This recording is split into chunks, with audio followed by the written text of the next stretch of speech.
Good afternoon and welcome to Sir Bruce Small Park Saturday afternoon football for the 2019 preliminary final for the QAFL. My name is Ethan Mackey. I'm joined by Julian Van Dries this afternoon here for what should be an exciting affair. Morningside, of course, coming off a compelling victory over Broadbeach last week in their semi-final. Surfers lost last weekend to Palm Beach, who are awaiting the winner of this contest next weekend at Metricon Stadium. Jules, how do you see this one panning out? Morningside very good last week, but they got blown off the park 2 weeks ago here by the D's. What are they going to have to do to not let that happen here this afternoon? Yeah, thanks Ethan. Fantastic to be here with you, mate. On a typically finals day here on the Gold Coast, it's dry as a chip. It's sunny and windy, so looking forward to some fast-paced footy, which normally suits the Demons out here in the wide open spaces of Bruce Small Park. Well, that's the challenge for the Panthers coach, Clint Watts. How does he make up that 8 or 9 goal margin, which could have been more realistically 2 weeks ago when the teams met in similar conditions? So I think on that occasion, the Panthers got out to an 8-1 first quarter, so that'll be at the forefront to try and start well, I'd say. It would be the message from Clint. That's exactly right. The challenge is going to be to stop that fast ball movement for Surfers. Of course, the ground dimensions here very different to up at Jack Esplanade Oval for Morningside, but we'll wait and see. This is the 2019 preliminary final for the QAFL at Surfers Paradise versus Morningside, and here's Jules for the call. Here we go. Ruckman go at it, and the Demons get the first clearance. It's a scrappy kick away there by Yelland, and we'll have a stoppage. So Surfers kicking to the right of screen, and I'd say that Morningside are kicking with the aid of the breeze with the Northerly at the moment. So Big Mollison, fresh off the best on ground last week, is an area, Ethan, where Morningside could have the edge again with those two ruckmen, the combination of Mollison and Hodge. Mollison and Hodge definitely very good. I believe the instruction from Surfers is to utilise, of course, Tom Smith's going to play in the ruck. Sam Jewell was in the ruck last week, but is out this week with concussion at the hands of Jason Burge last weekend. So with Smith and Matt Green probably running through the ruck, they'll want to take advantage of that around the ground, you'd think. As Surfers get a quick scrubby kick forward, it's about 30 from home. Lafleur is lurking over this footy. That's Corbett off the left boot out in front of Matt Green. Just mentioned, and Frame comes in and swoops, is able to collect. He gives off to Godfrey, and Morningside can reassess. Well done. Comes out to the commentary side position. That's the busy Brad Howard, who was close to best on ground last week in their win over Broadbeach up at Jack Esplanade Oval, Ethan. So we have the ball out of bounds here, and teams just feeling each other out at the present. As the boundary umpire balls it back in. Mollison with the clear height advantage here, but front spot there by Thompson Smith. He does well, butters up, gets a kick to it, and play on's a call. This is going to end up in a stoppage as well, as players just getting used to a feel for the conditions, getting some body on body, and no one with the ascendancy as yet. So it's Mollison up to do battle with Smith again. Smith got front position then, tapped down to Yellen. There's a lot of bodies around this ball. Umpire Stan Wetton calls the free kick, and it's going in the direction of the red and blue. It's Yelland and the free kick. Joyce the one to give that away. So Yelland with the footy about 70 from home. Very hot afternoon here on the Gold Coast, hot and breezy. Top of 28 degrees. Yellen sells a little bit of candy, dubbed around Joyce. He goes off the left boot. That's not a great kick. And the tall timber for the Panthers back there. Daniel Frame off a good outing last weekend. Yep, so Frame, ever reliable, a key poster down there at fullback. Just does the educated thing, the long kick up the line, but Haberfield of the Brody variety is set up well. Experienced campaigner will pump this back inside 50 for his side. There's a bit of space there and someone on the end of it, although it goes to ground and it'll be locked up by the Panthers. It just went to ground there. The Surface player came charging out of the goal square. Might have been Cassidy Haberfield, I think. Matty Green down there, Jules. He's definitely had a good last month or 6 weeks or so, as have Surfers. They've been very imposing on this competition. One out of there, Dan Green off the right boot. He puts it forward and just misses to the far side, so opens the account for Surfers with a minor score. But 3 minutes played here at Sir Bruce Small Park. It's Surfers one behind, leading Morningside no score. So Panthers will reset here. They have numbers out to the near side here, and that's the way they go, although the kick is hooked, and Thompson Smith is positioned beautifully. He'll go short now inside 50, hits a target, in Cassidy Haberfield, who's inside his range there. He'll kick from about 40 metres out directly in front into a slight breeze for an ideal start for the Demons, who have had all their play forward of centre. Yeah, turnover there, very costly, isn't it, Jules? Especially when you've got all your numbers probably over that far side, looking to spread that footy out for Morningside, and Surfer's array of numbers there in the corridor. So Cass off a short run up, but he's got a bit of left to right on that. Oh, and that's slammed into the woodwork there. So I thought that one was coming back around, but not able to capitalise. So here they go again. They reset the Panthers. That's a better exit. And they go out to the scoreboard side this time. Let's see if they can join the dots here. That one goes over the back, and Surfers are set up to mop up. And here they go. They change lanes. They go inside. That's over Nick Scott's head. But it's okay. He's backed up there by Joshua Matulis. So Matulis runs inside, gives it off to the running Vanderwerken, who pumps it inside 50. The ball goes to ground. Bodies fly in. There's a bit of a high tackle, but gets away with it. Whipped out the side. They get it out. Cassidy Haberfield get another chance here on the run. He snaps, and he's put that one through. First goal of the afternoon, Cassidy Haberfield for the Demons. Got to a good spot there, did Haberfield. He's probably demanding a little bit more respect than he's being showed in these early stages from the Morningside midfielders, not being accountable there. He had the mark and the set shot only about a minute and a half earlier, Jules, and missed that opportunity hitting the woodwork, but he's just gotten off the chain then again. It was on the outside, so I think that'll have to be a little bit of a point of attention there from the Morningside midfielders to really pay attention to Haberfield, who's getting dangerous inside 50, something that Coach Clint Watts certainly won't be approving of in these early stages. Yeah, he's one of those classy on-ball brigade that Surfers bat so deep with, but Morningside just struggling to exit outside of the attacking zone of the Demons at the moment, and it's coming straight back in. So let's see if Morningside can capitalise on the rucks and get a few clearances out of the middle. So Hodge in there now for them, and that one's halved. Joyce gets a handball out. Well done there. They do go forward this time, Morningside. It goes into the 50. Ball hits the deck. There was a good spoil there. Nick Scott will get it on the end of this. Well done. Feeds back. They come out wide. Now they look. Oh no, it's been chopped off. Morningside flying shot at goal by Ben McNeese, and it bounces through. Well done there. You could see the ball did travel that extra 10 metres with the aid of that breeze, but he just hooked it around the corner, McNeese, under some pressure, and it was a classy finish. Ethan? All the numbers on the outside for Surfers. You could see the intention of Miles Jewell there. He looked for that handball outside, but McNeese just popped up out of the shadows, took a good intercept, and that snap was really aided by the breeze. You could see he just popped that up off the right boot, just sat it up into the wind, and there's a clear breeze going from right to the left of screen. That's a really good finish from McNeese. Of course, wasn't in the side last week against 2 weeks ago against Surfers Paradise, but he's in today for his first run at Sir Bruce Moore Park, and that's a really good finish, a good start for McNeese. Only the 6 games for him this year, 2 sausage rolls, but he's out of that then got his 3rd. Should be a good battle between him and Rankin. You notice to McNeese kick the goal, Rankin's not overly keen to stand right next to him, but they are matched up here on the near wing, and the umpire will reset, throw it up this time. Hodge. No one, that ruck contest is halved once again, so ball's kicked forward by Surface. Lefeur's at the foot of that contest, and they're onto the Morningside player there. Will Penderbury gets tackled straight away, so we'll have another ball up. Getting in towards Surface's forward 50 again. Green, the makeshift ruckman, does well to halve that one. They go out the back there, Morningside. Oh, it's chopped off by the D's. There's a free kick paid for a throw. A Surface under pressure there, and McNeese gets his 2nd kick for the afternoon. Does well, spreads it wide to Eddie Mallon in a different numbered jumper this week, Ethan, but does well. They continue to go forward. There's a chipping ball inboard. Good spoil there by the D's. And the big fella, Mollison, does well, gets it out to Russ, and it's harried forward. There's numbers there for the Panthers. Can they be clean here and get another shot on goal? They are. There's a flying shot on the left foot. Well done there. And that was Brock Aston, I believe, Ethan. Slammed that onto the left foot. In fact, it was Aston. He's got in and got his first one of the afternoon. I'm trying to see if it's Colenso down there or Aston, but I'll go with your word there, Jules. Aston, he gets in on the act for the afternoon. This is going to be concerning signs early on from Brad Moore. We can hear a few words from our right here down at the dugout. 2 entries inside 50, or possibly 3. One was very shallow.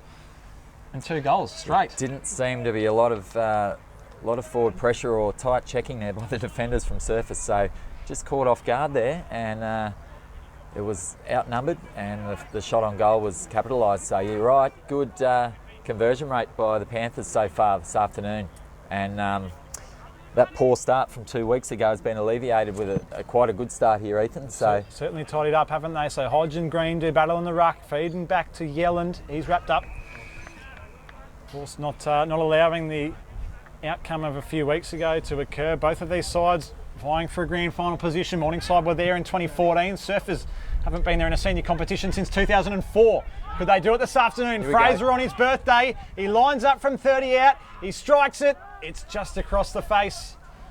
A fresh 24-year-old, so not the finish he was after there. Surfers unable to fulfil their opportunities moving it forward. Morningside at the other end, well, they've been very accurate. 2 straight, 12, plays 1-3-9.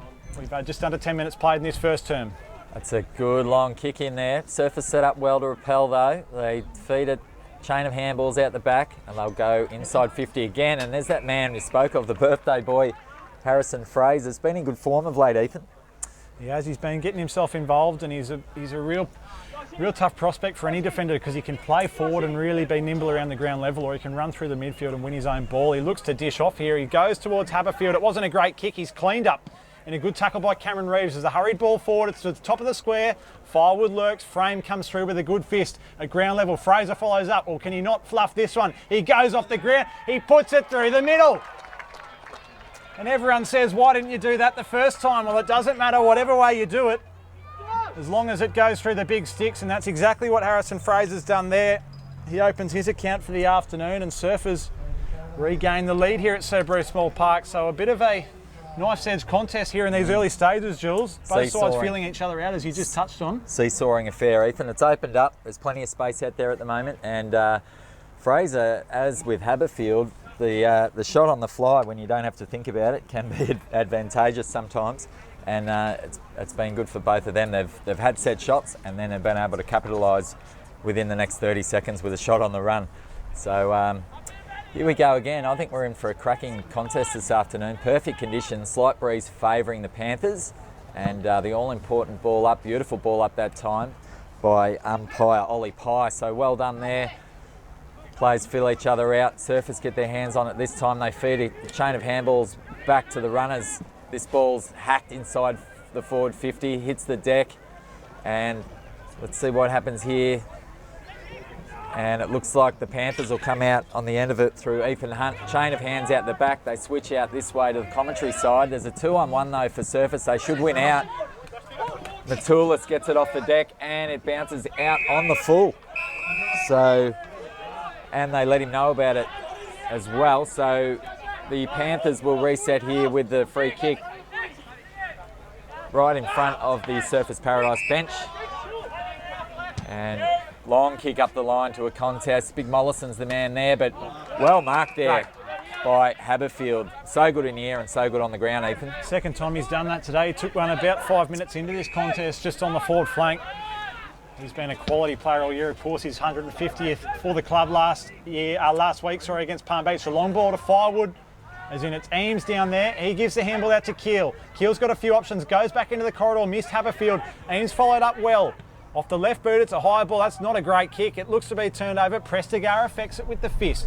Now at ground level, a good collect and a feed to the outer side. Pendlebury on the half volley out onto the far wing to Aston. He reassesses and dances around for a moment. Off the left boot, goes long. That wind has just carried that ball over Jack Taylor's head. The turnover is forced. He feeds to Harrison, who goes back to Taylor off the 1-2. Just holds it up momentarily until he finds a good ball to Ford on that back flank. Jack Taylor fresh off a very good game last week as well, Ethan, in good form. That defence for Surfers has generally been holding up the last month or two. The likes of, like we mentioned earlier, with Haberfield leading that defence, but it's some classy players down there and good users by foot. Prestigar's another one, and they'll need to be at their best today. So here they go, the Panthers out to the far side. That looks like Cunnington there for one of his first touches of the afternoon.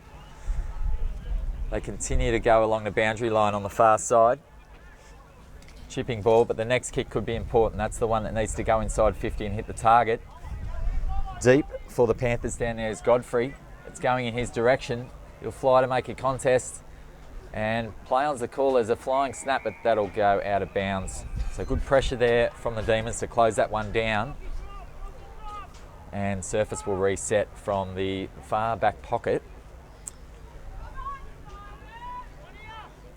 Entering the 14-minute mark of the first quarter. Really good crowd here this afternoon, Jules. Of course, we saw the reserves preliminary final earlier on to meet Surfers Paradise next week at Metricon Stadium. It was Palm Beach Currumbin getting up 7-16, 58 to 4-7-31 over Morningside. So 3 clubs involved in the last 2 weekends of the season. It's Morningside, Surfers and Palm Beach. That's a risky handball. The man I just spoke of, Ethan, Jack Prestigas, wrapped him up as a beautiful user. Well, he did handball, used it beautifully, but he forgot that the goalpost was right there. Thank God for the padding, because he ran fair and square into it, and he's not built like Lee Matthews. No, he's not. He's a tough rooster though, Presti, so he'll bounce back up from that. He's been really solid this year. Not his best use of the football there by any means. So the ball is tossed in the forward pocket for Morningside. Can they get their third for the afternoon? Back down to ground level, the tackle's wrapped up, and umpire Sam Wetton swoops. Says, I'll have that one. We'll go again, Jules. That's right.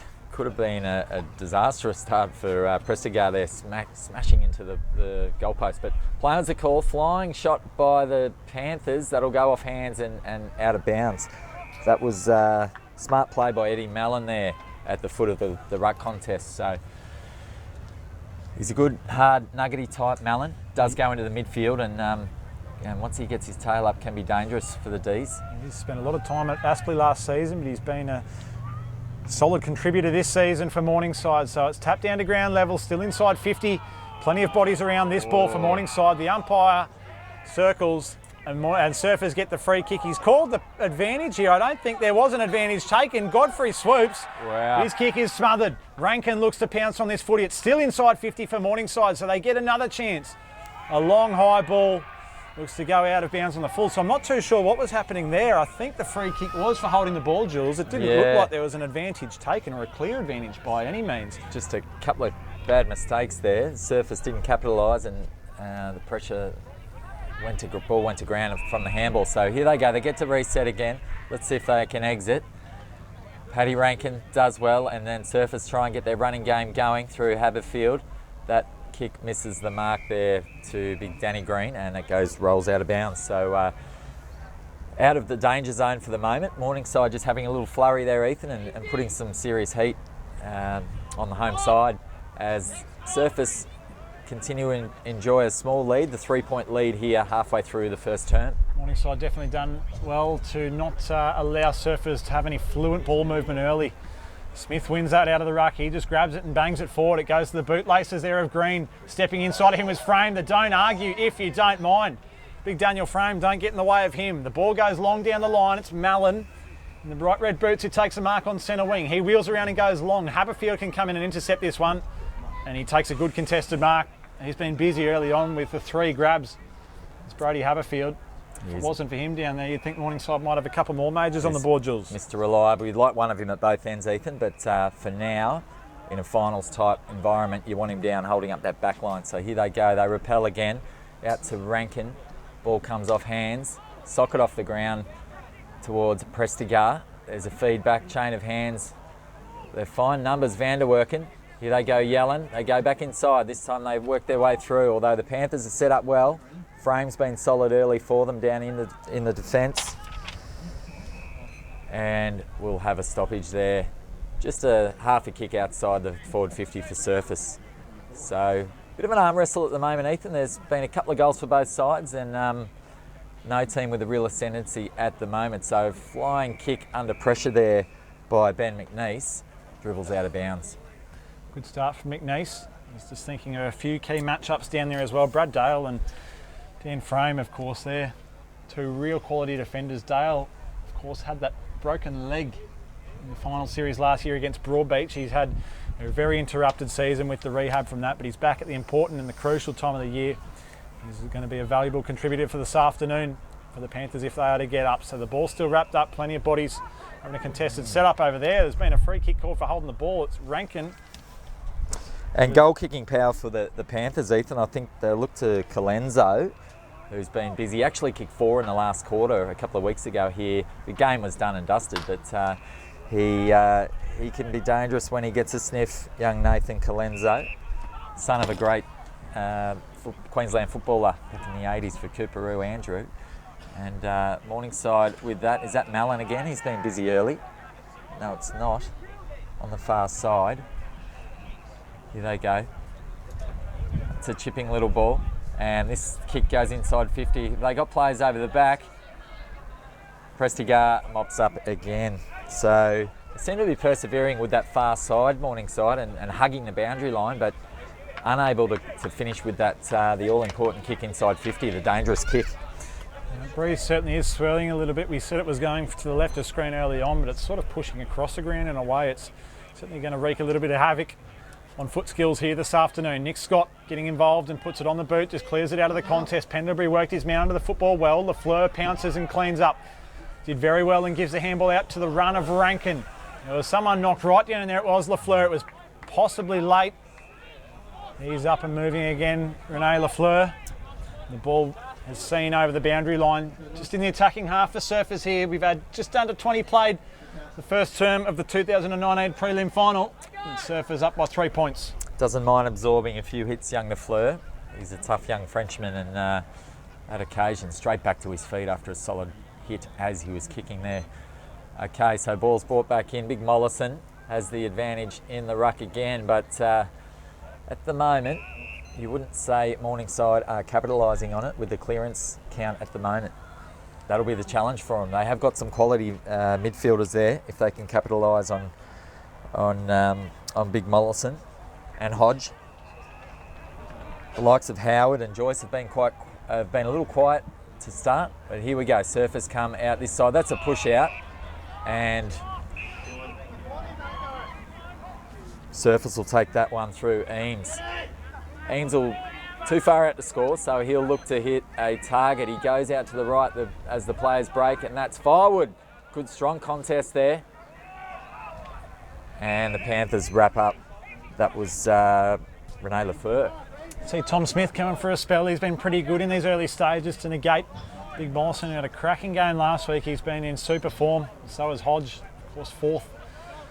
Equal fourth, I should say, in the Sid Guildford medal before it went behind closed doors after round 13. Morningside clean up and run. They dart. It's Dads, the ex-Redland product. Missed his handball, though. It was a poor one, and forward cleans up for Surfers. Finds Rankin, who doesn't get off his mark, but it doesn't matter. That's a great kick into the pocket. Identify the outnumber down there, and Eames takes a mark about 40 from home. He's 10 metres inside the boundary, right in front of the clubhouse. So just capitalising off that mistake there from Dads you were mentioning, Ethan. And of course you turn the footy over on your way out of the defending 50 and it normally spells trouble. So here we go as Eames walks in deliberately, the former Cat. And it's a lovely spearing ball, and that's umpire doesn't move at all. So it's a lovely finish there from Dale Eames to break the rot there of no goals in the last probably 10 minutes. So Surfers get their third. They go to 3 goals to 21 and get their noses ahead of the Panthers 2 goals straight 12. What was going on there with Ryan Dads? Got on the dash and ran his full measure out of the defensive line, but looked up and just saw nothing. He looked $1 million coming out of there, and but the all-important disposal needs to hit a target.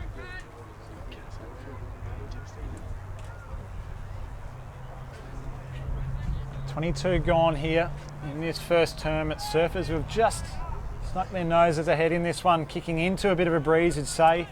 I've mentioned it is swirling. You can see the Italian flags at the restaurant over the back of Cerberus Small Park. They're going around in a few circles, so it is all over the joint, but Surfers have done well to get out of the blocks here. Prestigar cleans up at the back of the square, fed to Green. Green put Jones under immense pressure there, and coming through to sweep was McNeese, who has been busy early and gains himself a free kick for a push in the back. Started well, McNeese. Smooth use. That's been a good matchup. Rankin contributing to the last goal for the Demons, and McNeese with one to his name already for the Panthers. As we see to our right, Ethan Cass Haberfield, the all-important midfielder for the D's, just getting some work done on his hammies there. Don't know if that's precautionary or he may have a little niggle. We'll keep our eye on that one. He's got a Muay Thai bout coming up in October, so maybe he's just preparing for that, has that in the back of his mind. Of course, 3 fights, 3 wins, 2 by knockout. his record for his career, but out here this afternoon he's just looking to knock out Morningside. So it's tapped down just over in the attacking half for the Panthers. It's wobbled inside 50, following up there. Aston may have got a push in the back. Nothing claimed, so fed back into the corridor. Ford is wrapped up in a good tackle. That should be holding the ball, and is. They take the advantage and play on a good kick out into this pocket, and that looks to be Colenso taking a good grab about 40 from home. Yes, good little battle in the midfield there. They're right onto Kane Ford, the former Queensland player from earlier in the year. Ethan, he's had a super year, and they gave him no space whatsoever. So here we go. That man, the main goal scorer for the Panthers for the year is Colenso. Walks in deliberately. He'll need to kick it onto the right-hand side post, and it's gone from left to right to left, and it's gone through. So good finish. The quick reply from the Panthers. And Coach Doggy Clint Watts will be more than happy with this start from the away side. As we said 2 weeks ago, it was surface one-way traffic in the first term with an 8-goal-to-1 first quarter, but they've turned it around, the Panthers, this time, and it is 3 goals apiece as we see surface with a few little injury worries as Kane Ford just hobbles off a little bit. He'll be replaced by Jackie Allen. Another one to keep our eye on there, Ethan. Certainly be a big blow. He's been a general behind the footy himself, and Nick Scott for the D's throughout season 2019, setting up the play. So Surfers a few injury concerns to worry about. We will keep an eye on that. The umpire's bounce. Umpire Ollie Pye, not his greatest effort there. He'll come back and throw this one up. Very, very hard surface here at Sir Bruce Small Park. Something you'd expect to see in Bangalore on about day 3. This is the 4th time these teams have met this year, Ethan, as well, with surface 2-1 advantage. But Morningside have got the better of the Demons here at Bruce Small Park earlier in the year, although albeit really wet conditions. So I think these dry conditions, generally surface like to back themselves in with their run and carry. So here we go, the ball's inside 50 for the D's, and it's speared in to Danny Green. So well done there. There was a couple of contested possessions and a smother, and the ball ends up with Danny Green, and he is the best set shot for goal on the team. So he'll be kicking from 35 out on a slight angle. Imposing figure, isn't he? Danny Green announces a retirement during the week. It will be his last game at Sir Bruce Small Park in the Demons jumper, but he'll be hoping for one more next week at Metricon Stadium. He comes in from about 38. He loved it off the boot. And Dan Green gets the D's 4th major of the afternoon. They skip out, they jump away. 9-point lead, answers back the Colenso goal in a quick manner. That's a beautiful kick coming back into the corridor, identified the space. That's exactly what you want as a key forward, Jules. It's goal for goal at the moment, exactly what we want here up in the commentary position, and the crowd want to see a great even contest and a cracking prelim final. Of course, the Palm Beach, the all-dominant Palm Beach Currumbin Lions await in the big dance at Metricon next week, and one of these two teams will be going hell for leather to be there. So this is a fantastic start. Goal for goal. Hodge will go up against Green. Hodge, the taller man, gets a hand to that. But going in hard there was Harrison Fraser. Well done. Hurried kick there. Oh, and there's some front-on contact there for the Demons. They remonstrate there. Joyce is in there, but they wouldn't want to give this back to the D's. So the umpires just held things up. There might be 50 metres. There is. So umpire Sam Wetton said, boys, I'll break this up, and we'll be giving 50 metres to the man with the football there. So this should result in a certain goal here. I think Aaron Robertson has the footy, Ethan. With the headband on there, so that's a little bit of ill discipline from Surfers after giving away the free kick. Green came in, didn't have eyes for the ball, and really took the head off Robertson. He's already got the headband on. So the left footer and Robertson, oh, he's just pulled that one.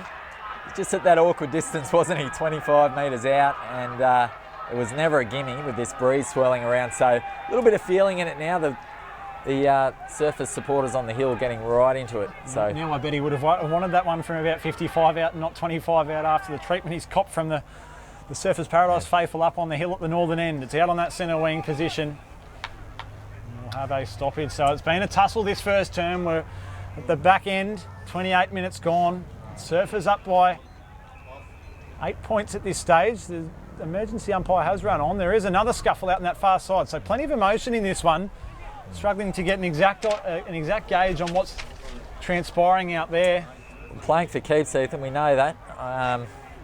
A grand final at stake, and they don't come around every year, especially if you're the Demons. It's been 16 years, or 15 years before they've been in a decider, so they won't be leaving anything out on the table here this afternoon as things calm down a little bit, and we'll have a ball up on the far side. So have you seen this one so far, Jules? You think both coaching dugouts to be pretty impressed with what's happened, or pretty happy with how things have played out? I think Surfers would have been hoping for a bit more of a faster start, although the Panthers do have the aid of that breeze, as we said earlier. So if the Demons can turn with their noses in front at quarter time, I think they'll be quietly happy. But by the other side of the coin, Clint Watts would be the away team more than happy with the start as well. So 50-50 at the moment as the ball's thrown up, and here we go. Surfers work away through Harrison Fraser, who has had an excellent start to this game, and that ball trickles out of bounds. Feel that breeze kicking up now. A lot of this first term has been played out that far side. Very easy. The breeze swinging across the ground. There has been a whistle blown, so the umpire's certainly happy to stamp their authority on this one in this first term and show the players who are the bosses. And there's a free kick going the way of the Panthers, so it is the man Hodge. There's a Panthers player down just forward to centre wing there. So plenty happening here at Sir Bruce Small Park on a Saturday afternoon. The kick is scrubbed forward to centre half forward. It wasn't a good one. The man who just took that set shot, Robertson, with the headgear, is wrapped up about 55 from home. That Panthers player up and going, I think now, Ethan. It looked a little bit worrying for him at the time. Thought he may have done a knee or something, but he's up and going, so that's great news. Another stoppage here, and umpire Ollie Pye will throw this one up. Emergency umpire is reluctant to get off, feeling a spot fire. Now he turns and he ducks off, so he's happy with how things are proceeding. The ball is fed back to Rankin for the Demons. He wheels back onto his right boot, his preferred side. The kick up Firewood with the one juke. That's a really good mark, the inclusion this week. Of course, in for Sam Jewell. He goes wider to find Corbett, a long way from home.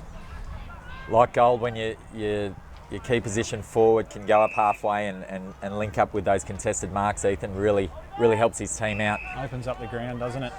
So here they go, the D's. They'll look to come out this side through the running Vanderwerken, who kicks to a contest, and there's a nest of... Oh, well done, though, by Eames. He beat two there. I was going to say there was a nest. If that hit the ground, the Panthers are away. Eames backs himself to run around. I'm not sure that's his forte. But here they go through Rankin, who's backed him up well. And Miles Jewell has the footy. And it's off the side of the boot. And Morningside get a fist to that one. So still under a bit of pressure here. They work their way out. They come up the line. Surfers have the extra number here over the back. They should be able to deal with this okay if they're clean. But good pressure there by Colenso, the forward. Well done. He forces the boundary throw in. So plenty of feeling here, Ethan, between the two teams. There's just plenty of niggle, and no one's prepared to give an inch.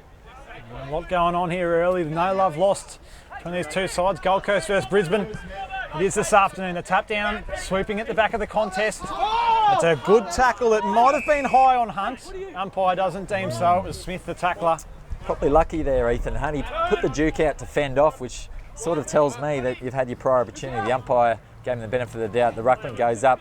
Thompson Smith does brilliantly. Very athletic, the young man, but couldn't do the hard part and hit the target. That ball goes off the side of the boot, out of bounds on the full, and gives the football back to the Panthers. So right in front of our commentary position here, and Surfers have closed things down, so the Panthers have to go sideways. They'll exit out the far side. It's a dangerous kick, just gets over the top of Dan Green, who you don't want the ball in the hands of, but Eames will get it.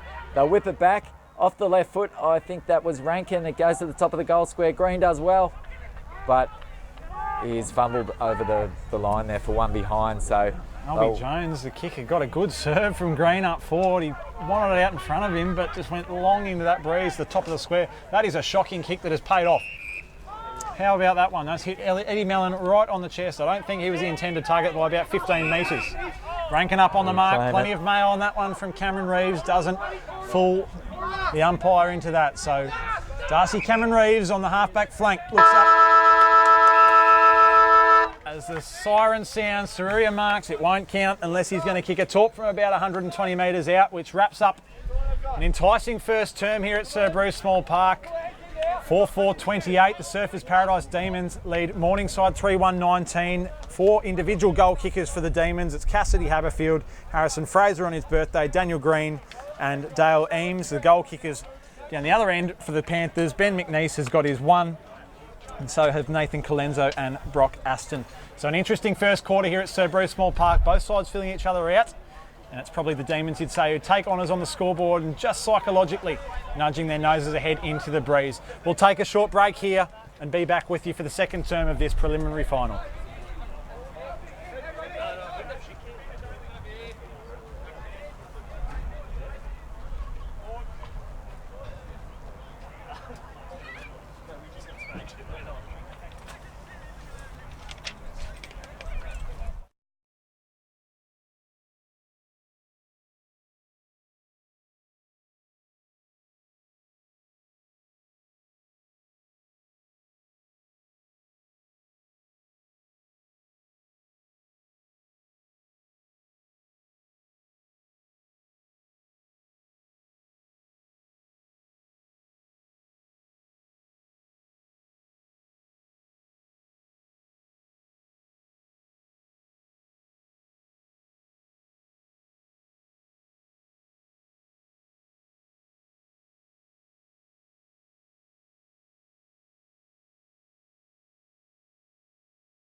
Welcome back again to Sir Bruce Small Park, viewers and listeners to the Quaffle live stream here with Julian Van Andreest and Ethan Mackey here at a fascinating contest in our prelim final here, Quaffle action. The first quarter, we see the home side Surfers Paradise 4 goals 4-28 with their noses in front of the Morningside Panthers 3-1-19, who have started well themselves. I think the best for the Surfers side in that first quarter, Brody Haberfield was excellent across half back, and Thompson Smith is doing well against the dynamic duo, the ruckman for the Panthers. And for Morningside, Frame has been excellent down back as well, holding them together. Eddie Mallon's been industrious as well. Ethan. Interesting first term indeed. I think anyone that expected to come and see a contest like we did a few weeks ago with these two sides, you were certainly let down, because Morningside have come to play this afternoon. They haven't made the same mistake. Both coaches during the week probably anticipated that it wasn't going to be one of those affairs again. It was going to be a close, tight affair. Finals is a different ball game. It certainly has been here, but it's safe to say Surfers probably just got their nose in front a little bit in this contest and hold the upper hand. You look through the lineups of these teams, both oozing with class and depth, and there really is nothing between them. And it's shown today in this tight affair early on. So we'll see what happens in this second term. Big Mollison and Thompson Smith battled manfully in that first quarter. So here we go. Mollison with the advantage in the ruck. Thompson Smith halves it well, but the Panthers escape out of the midfield there, inside their forward 50. But it's chopped off well there by the Ds. And they'll come out to the near side here. And there'll be a one-on-one. Hayden Keel gets to the front spot. Couldn't complete the mark though. So the Morningside a chiseling little ball through. Lachlan Russ does well to hit the target. Oh, strong contest there between the Surfers player and the number 22 for the Panthers in Matthew Syria. Come off second best, so tough contest. Here we go. It goes inside 50 for the Panthers. Surfers have to mop up cleanly here. The exit's not there. The whistle goes, and they just want to make sure that this young man in Syria is okay. They'll stop play until the trainers are out of the way.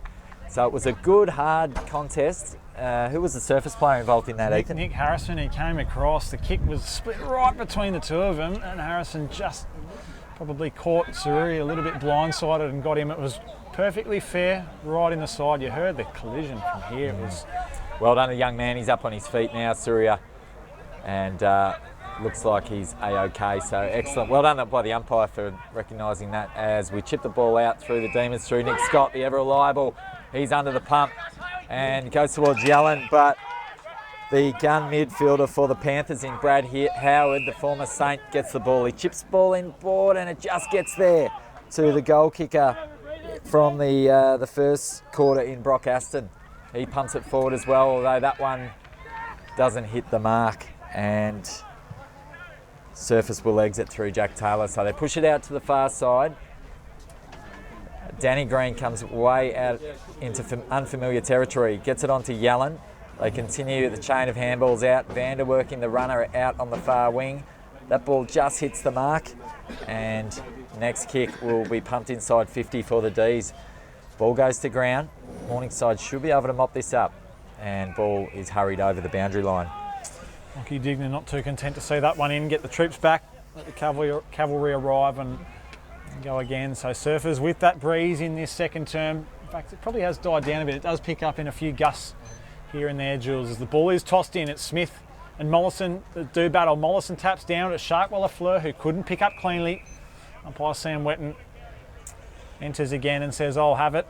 We're about 40 from home. If Surfers can get one early here, it really raises a few question marks of the Panthers, who will then be down by a few goals and be put under some pressure. At the back of that contest, Smith, the ruckman, gives the hands off to Corbett. Corbett off the right boot to the top of the square. Daniel Green, in fact, it's Firewood there. It's off hands. And it's Rush through behind, 4-5-29, 3-1-19, 3 minutes gone in this second term. A few nervous moments there for Bradley Dale, who just bobbled that one off the chest there in the goal square, but fortuitously went over for the one behind. So here we go.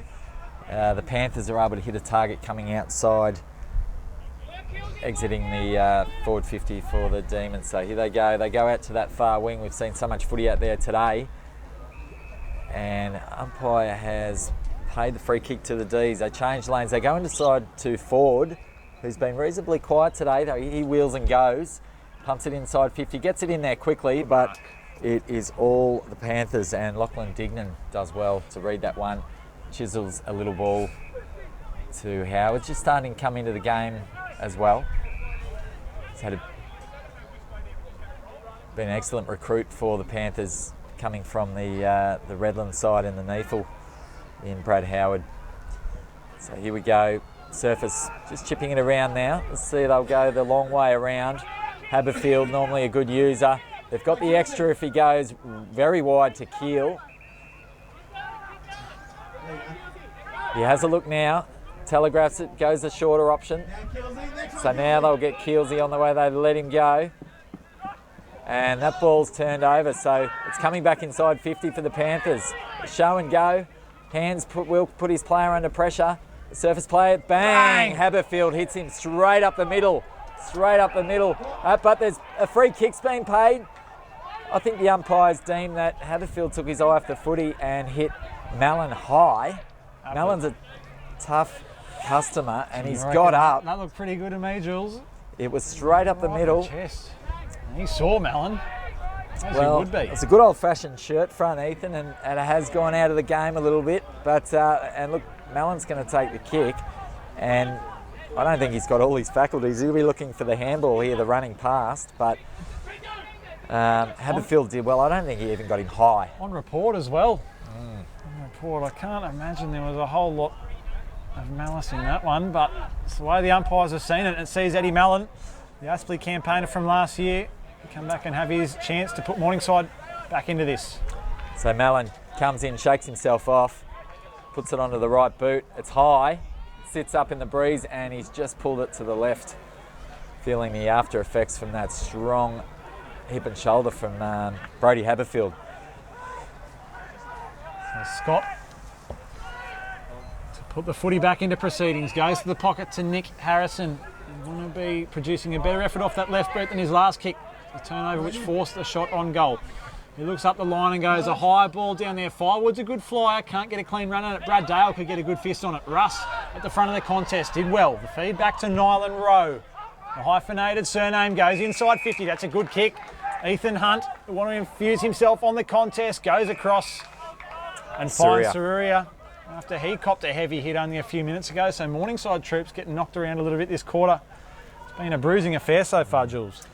It has been, yeah. Interesting on report there, Brodie Haberfield. I don't think when they look at that he'll have too much to answer. But anyway, he's in the book, and Morningside just getting the opportunity to use those foot skills they're renowned for. They do kick the footy really well. So here we go, deliberate approach, Matthew Surya.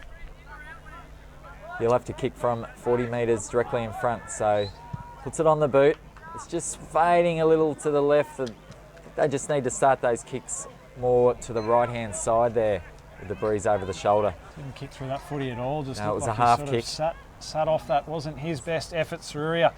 So Scott brings the footy back in again. Surfers will be wanting to move this one a little bit better than they did a couple of moments ago. Good work at ground level there from Eames. Surfers are able to transition forward, but Pendlebury comes across and takes a good intercept mark. So setting up behind the ball pretty well here, the Panthers in this second term. Not allowing any clean ball movement for the D's thus far.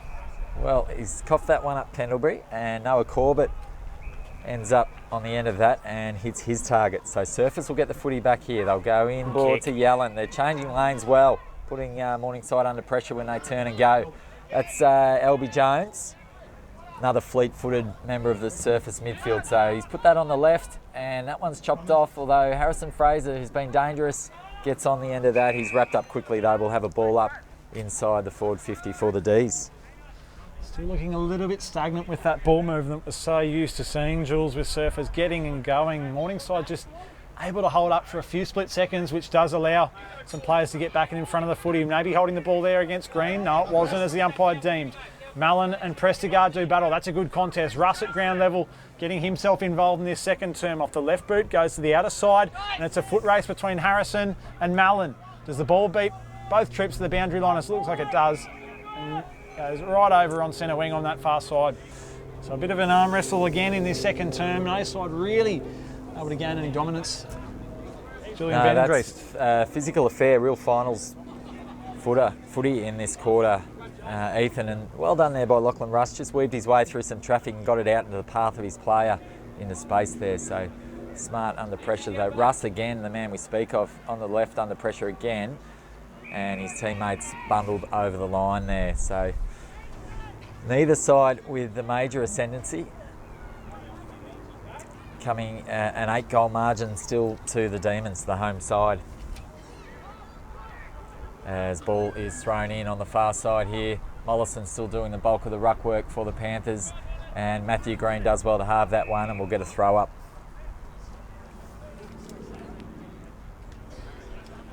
It's a quiet type atmosphere. Things are building here, Ethan, but it's a bit of tension in this, crowd isn't haven't there? got Just right into the game yet, and all of a sudden something will happen, a big hit or a freaky goal, and everyone erupts, and you realise how many people are actually here around the ground, in their cars and on the hill and in the clubhouse. So certainly is a good turn. It hasn't been a tremendously attractive affair thus far, you'd have to admit though. The ball movement on both sides, it has been very defensive. They're setting up well and not enabling either side to really move the ball and pierce through the opposition. So the ball's moved forward from Surfers inside 50. It was a floating kick. Dad's gains it. Smith appeals for a deliberate out of bounds. There wasn't a lot in that.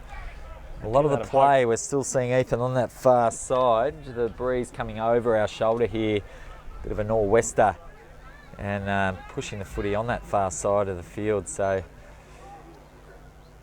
all the space out this side, if teams are willing to take that risk and come on this near side to us on the commentary position. So both teams going in hard again, contested footy there, and the umpire will throw that one up as just inside the forward 50 for the D's. So here we go again.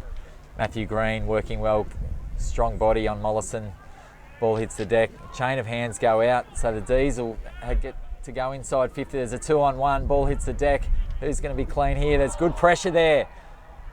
Haberfield with the foot out, it gets a handball out, although being side, that could be high contact there, and couple come in remonstrating, would they be better off just leaving because they've got a shot 25 metres straight out in front, the Demons, through Harrison Fraser. Don't want to do what they did last time, that's for sure. That's Reverse right. a free kick or give anything away. He'll line up for his second, the birthday boy, I believe, Ethan. It is his birthday. Part-time DJ, part-time finance broker, part-time footballer for Surfers Paradise. He's been very good this year. It's an interesting mix. DJ, financial DJ. Very good, Harrison Fraser, as he comes in on the right foot, deliberate, and unfortunately just kicked that low and hard, but just pulled it a little. So I believe his old man, Ethan, was a reasonable player for the Cooley Blues. You'd like to still Probably think he is, my Fraser, era too. I remember Big Fraser. Lumbering out around, getting a few touches these days, mate. Lovely bloke too. Never give it up. I'm sure he's here somewhere watching his young boy run around. So frame for the Panthers does well. He was good in the first quarter as well. Gets it forward for his side. Surfers made a bit of a meal of that, and they're actually lucky to get away with that. Two Surfers players jumped into each other, but they received the free kick. They flick it out wide to Prestigar. That's a dangerous handball. The old 1-2-3. Straight up the middle. That's a dangerous kick. Green comes out. Couldn't get it in the Dukes. So Morningside repel again. They go to that far wing. And Godfrey back in the hands of the Surfers side. So a bit of toing and froing here. Vanderwerk and ever reliable. Loves it out on that wing. Oh, that's a good set of hands there by the Morningside player to repel that one. So here we go. I reckon out there, taking a good mark over his head. It looks like Calenzo maybe down over here for Morningside. The trainers have had their work cut out for him thus far. There's been plenty going on. So they've coughed it up again, the Panthers. The usual suspects, Pendlebury and Joyce, just coughing the footy up a little bit. So here we go now through Cass Haberfield. That hamstring looks all right. He kicks it deep, and Frame has been rock solid down there. So he'll push this one out wide. There's numbers. Mallon's just come off the bench and timed his run perfectly. He gets a possession there. It'll have to be clean though, strong over the footy. Thought we're in for another hip and shoulder there. The big fella Eames probably let Saxon Crozier off the hook there a little bit. He was a sitting duck. Well, it's not the best of efforts from Eddie Mallon there. He's probably still a little bit rattled, you reckon, Jules, after popping a Brady Haberfield's shoulder right through his sternum after that. Tough hombre though, young Mallon. Don't worry about that. So here we go. Joy's starting to come into it. The Morningside prime mover.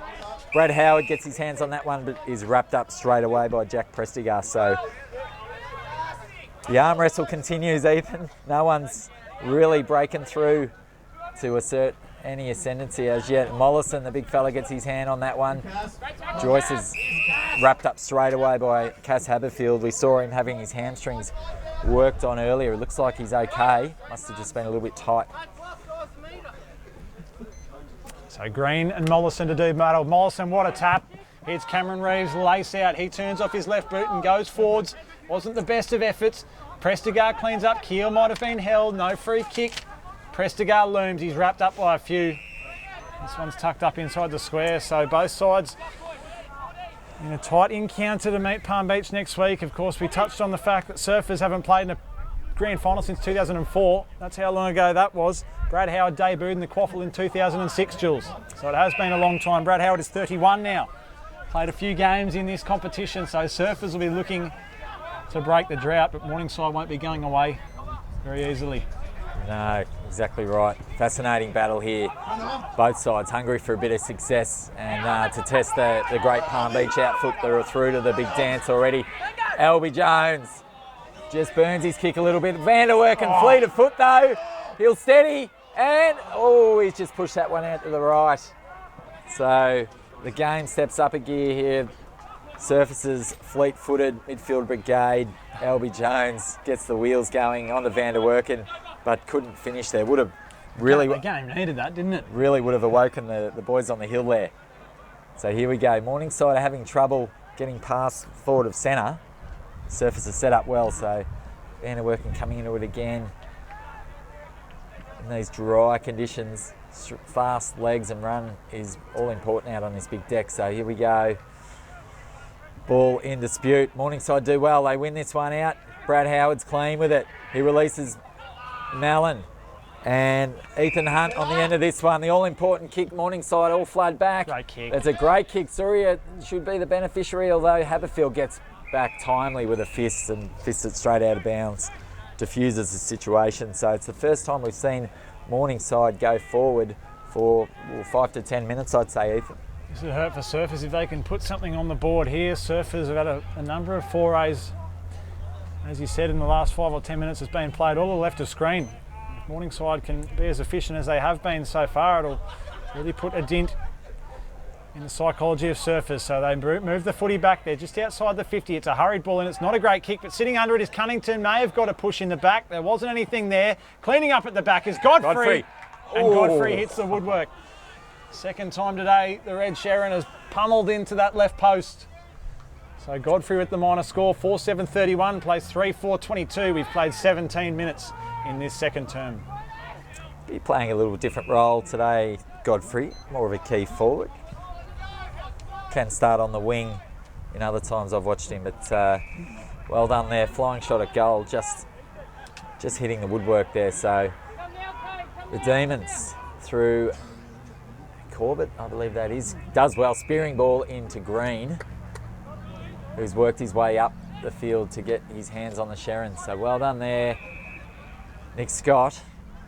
Cass Haberfield's motioning, he's come off the bench. He might get on the end of this if Yellen sees him. I think he's just about to see him now. But they've coughed that one up. And Brock Aston is the beneficiary. There's a 2-on-1 here. Haberfield, Yellen work together to repel. So they'll take 2. They finally get it out to Haberfield. Front on contact there. This will come back and Haberfield will get the free kick. He was free both times, Haberfield, and the kicks put him as a little bit of a sitting duck then, and the one from Yellen, well, that's the ex-Coburg boy. That's, he wouldn't be wanting to see that one. Wasn't perfect, Ethan, but finals footy often isn't perfect. It's get it forward, it's go again, it's butter up.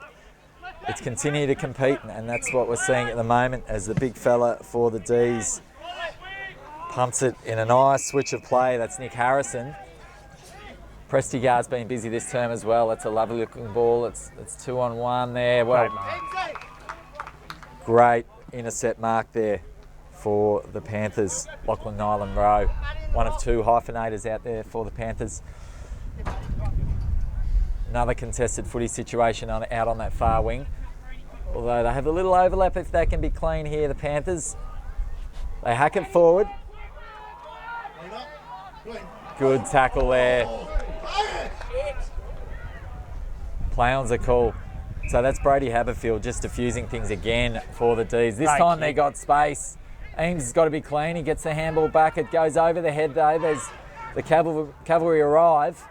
Handball goes to ground. So just a little bit scrappy here at the moment, Ethan. No one can capitalise on their opportunities. It's a bit of ping pong, toing and froing. Yeah, some inefficiency by foot. That one has tidied things up.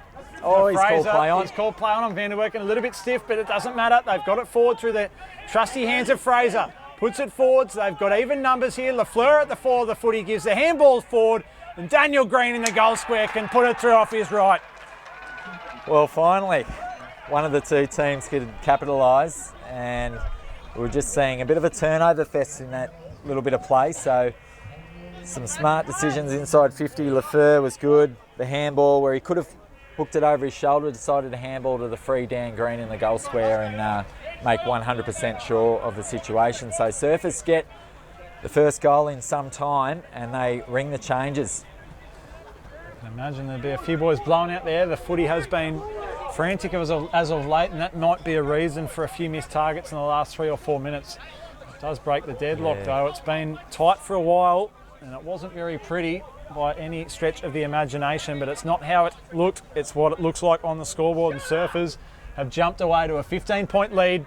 Dan Green with his second for the afternoon, Jules. Yep, and these two sides have played some really hard games of late, some real fierce encounters, finals footy, and they go at it again. So Matthew Green does well, battling through the ruck there, although the Panthers do well to get that one out through McNeese. Mallon wasn't clean with the hands, so the ball's turned over. Mallon will get a second opportunity. He hacks that one forward. It's a bit of a chaos ball and does well. Great work. Miles Jewell, I believe that is. So Yellen pops up the handball to the running Rankin and pushed as he kicked it. It's a bit of service from the Morningside reserves sitting over to the left of us. Good pressure from McNeese coming from behind Rankin then. There's been an appeal for in the back, but that one's out in the full. So move it across to Nyland Rowe. Of course, one of the two inclusions this week for the Panthers with Ben McNeese. He looks up the line and a measured kick finds Dignan. It's just off half-back flank off the left boot. A poking ball to Russ. Russ wheels onto his right and comes out wide and finds the run of Dads. He takes off and gives a handball inside. That's a good give, but a fumble from Robertson allowed the Demons to prowl. Dads follows up, he fumbles. He's still got it, he's 30 out from home. He follows up and he puts it to the outer side. Just sneaks through for a minor score. He's one that really threatens, doesn't he, Jules? Ryan Dads, of course, Redland boy last year. He's a Morningside junior, I believe, and his running capacity can really put sides to the sword, but you've got to finish off opportunities like that. Yeah, you can see Morningside again backing in their foot skills and their hands to work their way through traffic rather than kick to the one-on-one contest, and that's their theory, that's their strength. So let's see how they go with that as they continue. They get their hands on it again through Hunt, the Lions Academy player, so that ball's chiselled out in front of Pendlebury's there as well. So that one's chipped out of bounds on the full. I think that was Brock Aston under pressure there. So Surface will get this footy back. Let's see what they'll do. They'll look to switch or the educated thing. Long kick up the line. They do the latter. Ball spills over the back. Morningside are there in numbers, although it dribbles out of bounds. As indeed. You haven't really noticed Mollison and Hodge too much today. Julian Van den Driest, we haven't seen the impact that they had last week against the Broadbeach Tools. They really put them to the sword, but I think the work of Green and Smith in the ruck, respectively, for the Demons has really been effective this afternoon. They certainly played their part around the ground. Keel swoops through and finds an unmanned forward on the outside. He goes inside 50. Frame at a good spot. It beats everyone. Green follows up well. He's lurking. He's still in the contest as Dan Green. It's on the ground cleaning up. Was Dignan, but he can't get hands to it. The feed out from Lafleur finds Yelland off the left boot. And Jack Yelland, his first season in the red and blue, he's been a solid contributor in season 2019 and finishes truly off the left boot. And this has really opened up that margin now. Yeah, so 2 in a row now to these, Ethan, and the Panthers just paying for coughing up that footy a couple of times there in important situations. Not a high-scoring affair at all, so 2 goals in a row is like gold at the moment. Certainly real displays. finals footy. That's probably the pick of the players. You'd have to think for the day, the way that they moved that out of the stoppage. Keel got the footy. Again, Surfers still managing to get their hands on the ball around the contest, finding an unmanned Kane forward, and that's a cardinal sin. Only the any second team leaving forward on his own. Second goal for the term. 1 to Green and 1 there to Yellen. Showed his class on the left. The Melbourne boy you were saying, Ethan. Yes, he was down at Coburg last year in their development side. I believe it was either last year or the year previous in 2017. He came runner-up in their development best and fairest. So clearly a quality player. He's really good by foot, and his body size is an imposing figure for any midfield in the quaffle. Lovely tap there by Hodge. Found the mark, although his teammate couldn't be clean. So Albie Jones is the beneficiary. Vanderwerken gets on the end of this. Ball in a dangerous position again for the Panthers. They have to be good here to hold this one up. Handball out to space, and the umpire is saying push in the back. So the Panthers breathe a sigh of relief, and they'll exit out of the danger zone. But you just get the feeling, Ethan, that Surfers are starting to put the foot down. They can smell a little bit of blood, and totally. The way that they did move the ball in that last foray to score with Yelland on the end, that's probably the most fluency we have seen all day. Something they've come to be known as, the way that they move the ball. Morningside have done well to negate it so far, but you think it might just be a matter of time with the leg speed of some of these Surfers boys. I'll just have in the back of the mind about 2 weeks ago when they really overrun the Panthers. Or Brad Howard had something to say about that, though. The classy midfielder does well, gets it forward, and ball coughs up. There's trouble here. It could be an open goal for Cunnington. Oh, it doesn't come back enough. It hits the woodwork in the end, so probably could have run that in a little bit further. Young Sam Cunnington. So this is Jack Taylor with the footy. Plenty of boys running off the interchange bench, and that's where the footy goes. Out towards Rankin, who has a good fly at Paddy Rankin and takes a really good contested mark. And a good read of that one. Right in front of the social club too. They appreciated that. They love that fly. up there. I'm sure his old man's standing around somewhere. The infamous John Rankin, as the ball is moved on to Nick Scott, and he goes up out in the direction of Dan Green. Daniel Frame read well, but Green comes through, follows up and claims the footy. He kicks out in the direction of Firewood. It's at the bootlaces of Dale, who can't pick up. Corbett tries, he can't either. The umpire's deemed to push in the back, much to the despise of the Morningside fans, and that could have been 50. Big fella there for the Panthers. Very lucky. He just threw that back at the bootlaces. So Corbett gets on with it, and he's called back to get behind his mark. Jeez, that was a bit of a spiral right at the shins. Something you'd expect to see at Old Trafford tonight, a Yorker right at the bootlaces. And Brad Dale's probably a bit lucky to get off on that one. So Corbett tried his hand up at the Southport Sharks in recent years, and quality young midfielder, dangerous up forward as well, as some strong body contact there by Rankin. So Frame's been good all day. Show and go, the big fella onto the left.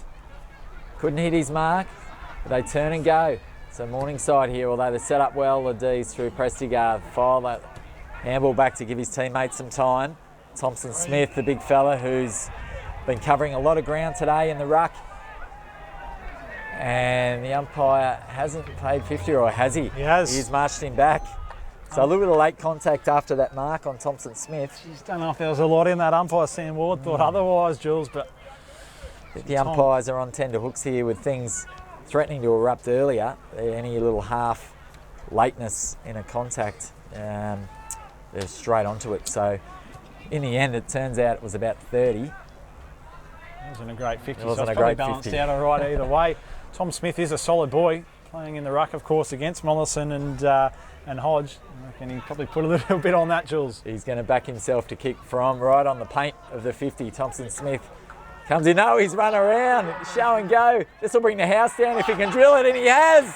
Big Tomo Smith, the man with the 2 surnames, has brought the hill to life here at Sir Bruce Small Park. The big ruckman has balked and dummied around the man on the mark and finished truly from 50. Fantastic. Come on, Jules. Ruckman aren't able to do that. What's he doing out there, putting the traditional ruckman name to shame? Tom Smith, they went in with a mindset to really burn Mollison and Hodge around the ground this afternoon, and they're doing exactly that at the moment. Tom Smith on his own, he is just shouldering the load, running this midfield. He's competing in there, which is what they want, and they wanted to put him to the sword around the ground. He's doing exactly that at the moment. He's been the most important player on the ground for mine. So you've got to say now, Ethan, danger signs here for the Panthers. Surface with 3 in a row and limited opportunities that are drying up for the Panthers. So let's just see if Surface can get some ascendancy back here. They need their prime movers to get their hands on the footy. Pendlebury's, Joyce's and Howard. So here we go. Strong contest there, and ball hits the deck. Players fly in. Albie Jones has done a few nice things this quarter as well. Wraps that one up and forces another ball up. So just shy of 30 gone here to close out the first half of this preliminary final. At Surface 7-7-49 to Morningside 3-6. They could add to that here with Hunt. The dashing legs of Ethan Hunt. He fumbles to pick up. He's wrapped up in a tackle, and the umpire's called in the back. He's got it in the back and probably dodged a little bit of a bullet there. I thought he fumbled and was met with intense pressure straight away. In fact, it's gone the other way. So I don't think we saw that one either. That maybe just signalled the wrong way. Surprising to everyone. But Rankin with the kick out wide to find Fraser, who gives back to Matulis and puts him under pressure on the inside. He feeds back to Scott with a scrubby ball forward. Corbett dances around one, takes a bit of a trick out of the Thompson-Smith book, gives a handball back in the inside, and it is wrapped up. A good pressure there to thwart that thrust there by Morningside. They stop Surface in their tracks on the centre wing there. So Mollison still dominant in the ruck. They get it moving forward this time. Here we go through Russ. There's time now for the Panthers. If they get this one over, they can't. It's a good smother there. Yellen now with hands. See if they can clear it. Morningside have stepped up a gear. They know that it's dangerous times at the moment with Surface with their foot on the gas. So that ball trickles out of bounds on that far side wing. So just the 3 goals to the Demons for this second term. Ethan late in the second term, 31 minutes gone. Morningside scoring has dried right up. They've been unable to get a major this term. They've got the breeze. We did touch on. And that will be it, Ethan Mackey, for the first half of this all-important preliminary final. The winner, of course, to go through to the big dance at Metricon Stadium. Awaiting are the 2-time premiers from the last 2 years, Palm Beach Currumbin. So both sides still in the contest. Surface, though, that term asserting a bit of dominance with 3 goals, 3 classy type goals, running goals, and Morningside have it all ahead of them in this second half. They do. It's going to be Surface Paradise that will meet Palm Beach Currumbin in the reserves grand final next week at Metricon Stadium. Will it be the same in the seniors? Seems that way at this stage, unless Morningside and Clint Watts can pull something out of the bag in this second half. It's going to be a tough challenge to overturn, but it is certainly not beyond a side of Morningside's quality. Running through the goal kickers for the Surface Paradise Demons, we have 2 to Dan Green and singles all to Cassidy Haberfield, Harrison Fraser, Tom Smith, Jack Yelland and Dale Eames. And for the Morningside boys, just 3 singles, none added in that term. Ben McNeese, Nathan Colenso and Brock Aston. But from us here, for Ethan Mackey and Julian Van Driest, we will wrap up for this first half. Don't go anywhere. We'll be back in about 20 minutes for the second half of this 2019 Quaffle preliminary final to see who will meet the Palm Beach Currumbin Lions next Saturday afternoon. Don't go anywhere. We will be back with you shortly.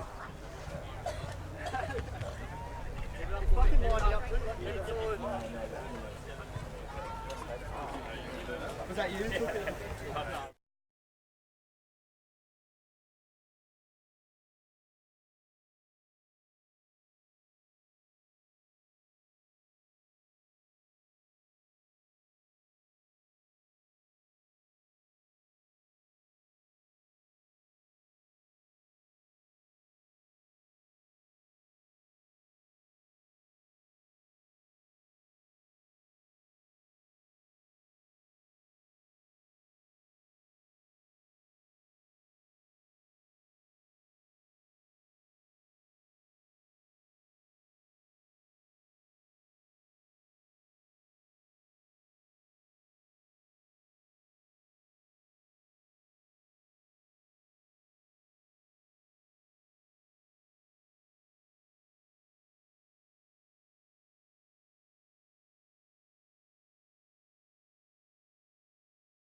Good afternoon and welcome back to Sir Bruce Small Park 2019 preliminary final for the Quaffle.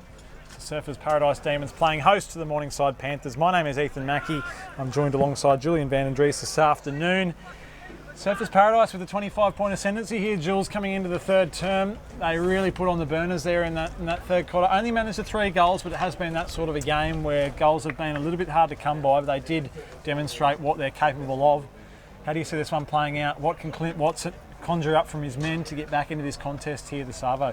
Yeah, I'm sure it will all be positive from Clint. They're by no means out of it, the Panthers. They just coughed the ball up under pressure a couple of crucial times there, would allowed Surfers to take those opportunities to kick those 3 goals, and they were very nice goals. So by no means out of it. They just need to tidy up that ball use, and they'll need their prime movers in Howard, Pendlebury, Joyce, those types to really get on top of the Surfers prime movers. And but look, I think it'd be all positive from Clint. They're by no means out of this contest. But Surfers, on the other hand, did put the foot down, and they can show when they get a bit of running going and a bit of momentum, they're hard to stop. That is certainly the case. A big talking point from this afternoon, of course, Brody Haberfield, the Surfers Paradise captain, the Quaffle Team of the Year captain from last year, on report earlier on in that second term. We'll wait to see how that transpires throughout the afternoon and throughout the week, but at the moment it is business as usual here at Sir Bruce Small Park. Fraser out of the middle with the first clearance for the third term. It's a high scrubby ball that goes over Frame's head. Attacked by Matt Green. Vanderwerken gains, gathers, hand passes out. It was cut off by Joyce, who gets in. He runs that one over the boundary line. Yes, he does. He disguised that one pretty well. So Surfers with the first inside 50 for the third term.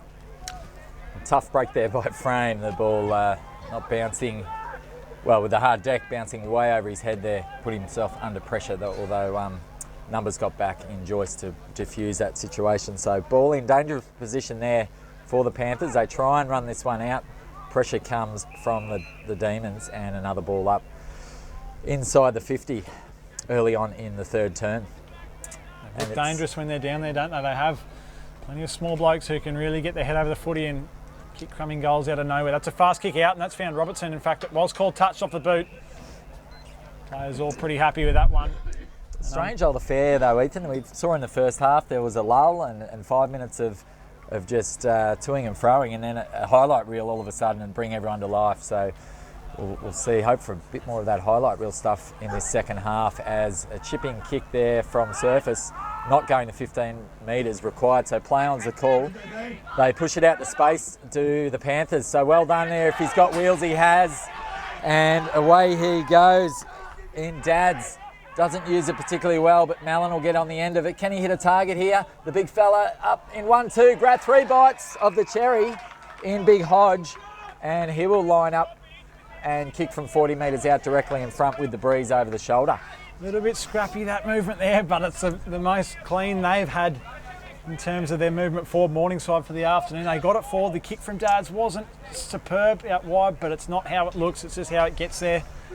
Big Hodge will have the chance to put through his first. Oh gee, the big right footer lopes in, does enough, and just pops it just enough over the goal umpire's head, and that is exactly what Clint Watts and the Morningside contingent would like to start this second half. So that breaks a run of at least 30 to 40 minutes without a goal for the Panthers. So well done there, good start to the third term. Dry spell through that second term, of course no goals there, but that's the perfect way they want to open the account for this second half. He's been good this year, Brad Hodge. Of course, we mentioned earlier on, he's equal 4th in the Sid Guildford after it did go behind closed doors. He will be a chance to give that one a shake. Can't imagine too many players are a chance of tracking down Tommy Tyne from Palm Beach up the front of that queue, but he's had a good year. That's his 10th goal for the year, 18 games, 8 times in the best this year for Brad Hodge as well. That's right. Ollie Pine gets us underway again, and good strong tackle there on Joyce, who got his hands on the ball. Harrison Fraser again, he's been in the thick of it on his birthday on this prelim final afternoon. So here they go, the ruckmen go up again. Thompson Smith battling away for his side. Ben McNeese gets the ball going forward for the Panthers. It's ball bobbles around a little bit, although Hayden Keel does well. Clean hands, gets the old 1-2. goes back inside, draws a few players in, handballs out to Thompson Smith. Good strong tackle there though by the Panthers. Mallon's got it in his hands, gets it out to Joyce, one of those prime movers we spoke of. Ethan needs to have a great second half. Godfrey chisels the ball in, Prestigar chops that one off. Just makes it really hard, that kick, doesn't it? Didn't identify the space. What we saw from Surfers down the other end in that second term, the low chiselling ball in, there's little room for error. An opportunity like that as Surfers have the footy out this back flank. Don't think it's only Surfers. Paradise faithful this afternoon. There's plenty of Morningside fans around the ground this afternoon. That's a great contested mark from Eames out in front of Nyland Rowe. Takes a good mark. He's looking for movement up the field. He's called to play on, dances around him and has to go off the opposite boot, but it's a good kick out in front of Big Dan Green, who takes the mark on his last afternoon at Sir Bruce Small Park. He's 60 from home. He just holds it up and waits for an option. He goes a short ball forwards to the man of the hour, Tom Smith, who takes a mark about 48 from home. He's going to have his best effort from here into a breeze. A good forward craft there by Dan Green, no stranger to the setup. He saw everyone streaming forward, just held the footy up instead of kicking to a contest, and then waited for the hit up lead and hit Thompson Smith. So Tom Smith comes in. You have to kick from about 51. Big Dan frame on the mark to deal with first. He just goes to the top of the square. It's a good cut-off mark there coming through from Ethan Hunt. Taken well. Good high dukes there. Ethan Hunt tries to exit, although one is coming straight back in. So here they go, the Demons on the left foot. Dan Green's going to get on the end of it. So Nick Harrison, I believe that was, got on the end of that exit kick and chiselled a nice ball to spot up Dan Green. So he's got a tough kick here for a left footer in that pocket, Ethan. Wouldn't put it past him. Definitely wouldn't put it past him. He knows his ground like the back of his hand. There's Daniel Green. Both the Green brothers do have been here since they were in Auskick. Certainly spent a lot of time here. Dan Green spent all his career here, bar a few years at Broadbeach. He'll be looking to finish off his illustrious career strongly.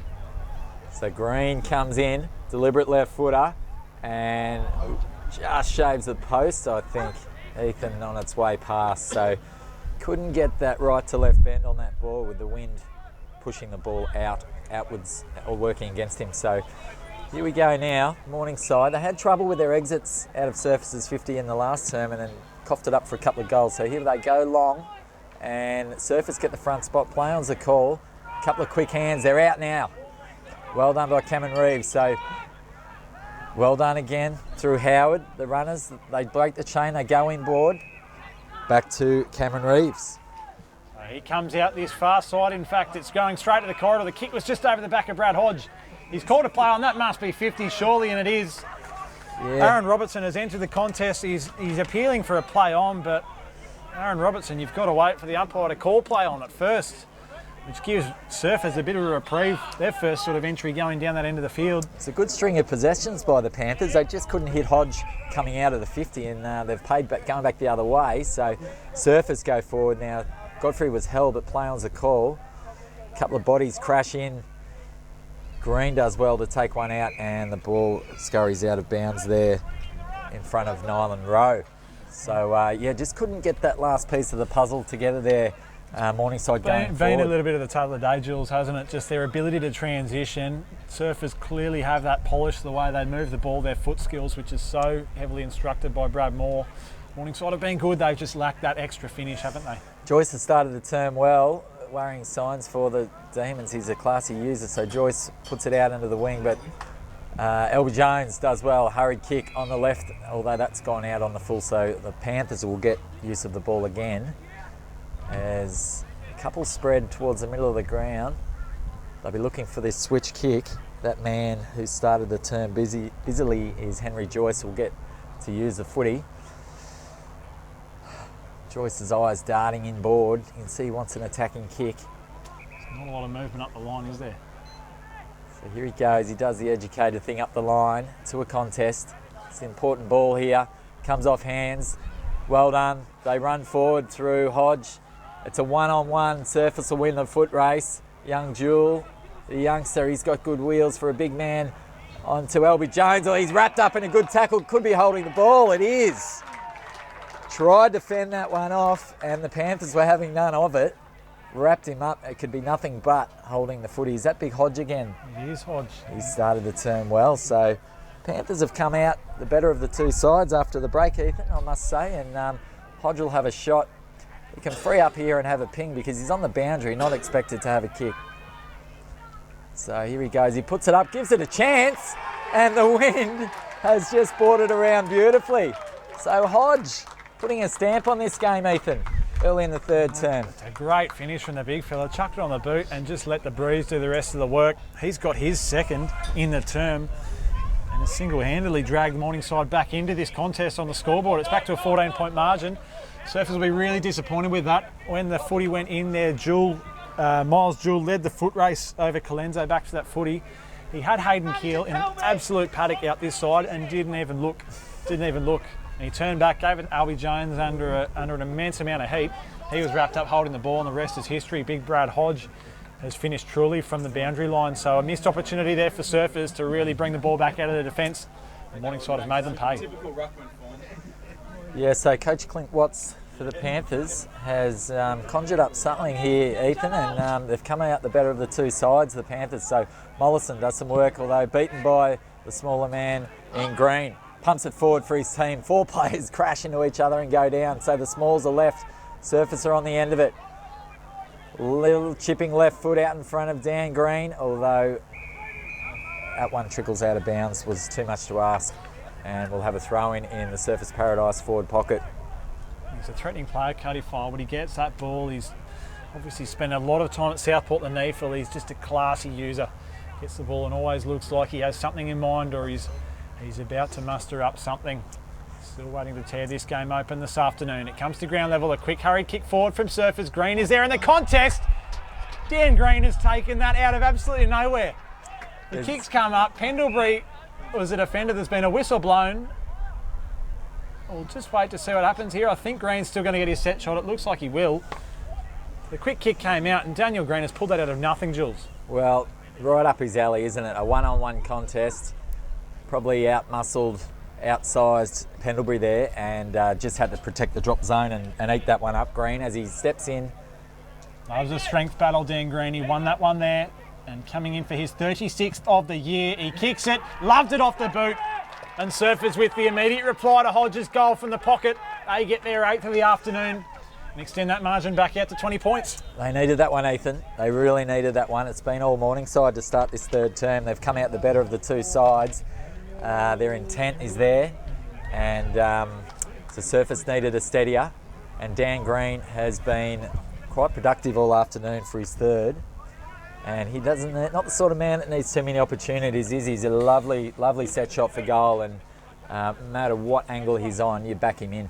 Yeah, give him those 12 to 15 touches a game, and he'll either set stuff up or he'll kick his own 4 or 5 goals for the afternoon. He's, as you've touched on, had such an instrumental career here at the Demons. And he's announced during the week that it's going to come to an end this year. Of course, his wife Elise and 3 beautiful kids. He'll be wanting to finish it, but not this afternoon. It looks like it might go that way at this stage as Green takes it out of the midfield to the run of Van der Werk, and he puts a tumbling ball forward, bounces on its nose. Dale cleans up, gives the handball to Nylan Rowe, who calmly kicks to that far side and finds Godfrey. Godfrey takes it. There's some space out here for the Panthers if they use that well. One bounce, handball over the top. Joyce, although he's going to get lined up.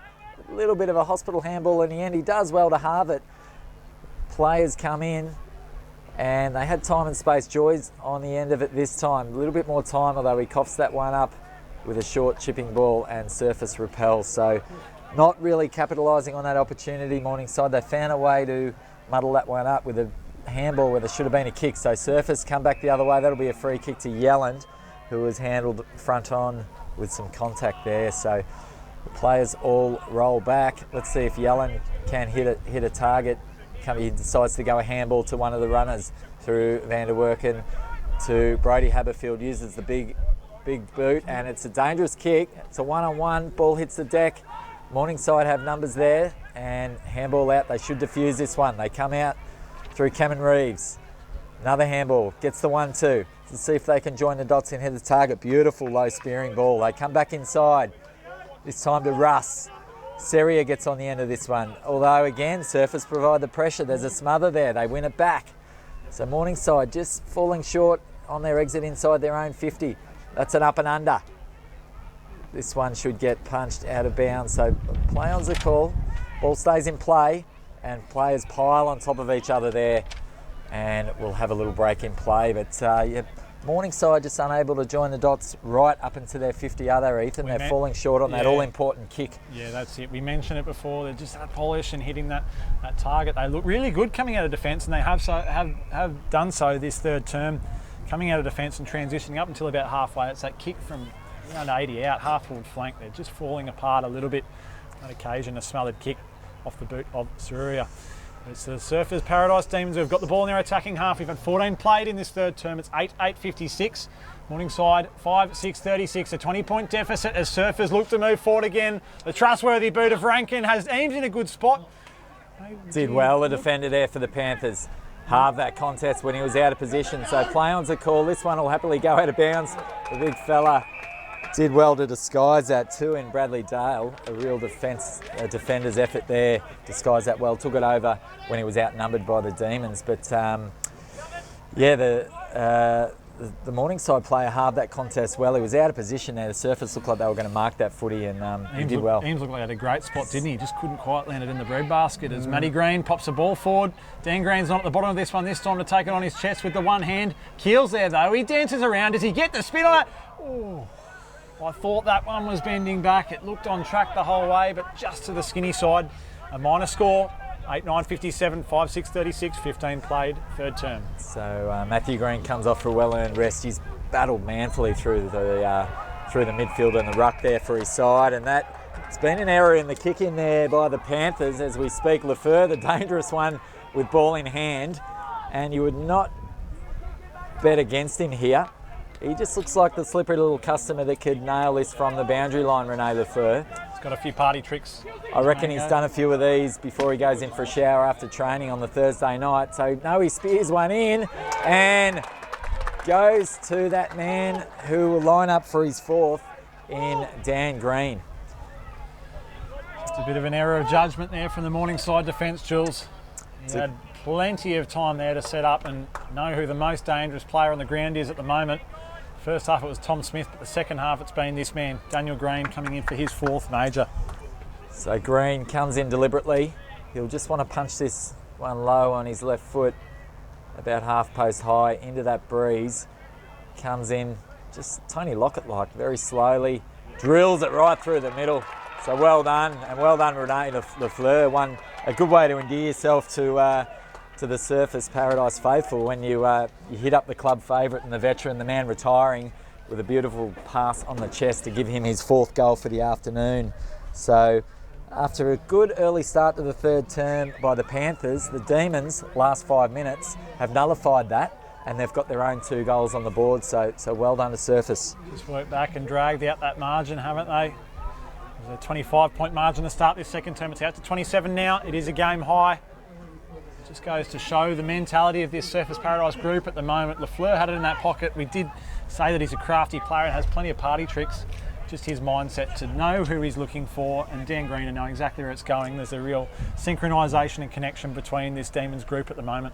I think they know too that the Panthers are going to keep coming and coming. Even 2 weeks ago when Surfers were 10 goals up, it was Morningside who kicked the last 3 or 4 of the game. They're going to continue to come. Surfers are going to have to continue to do the right thing and push for the whole 4 quarters, otherwise Morningside will pounce.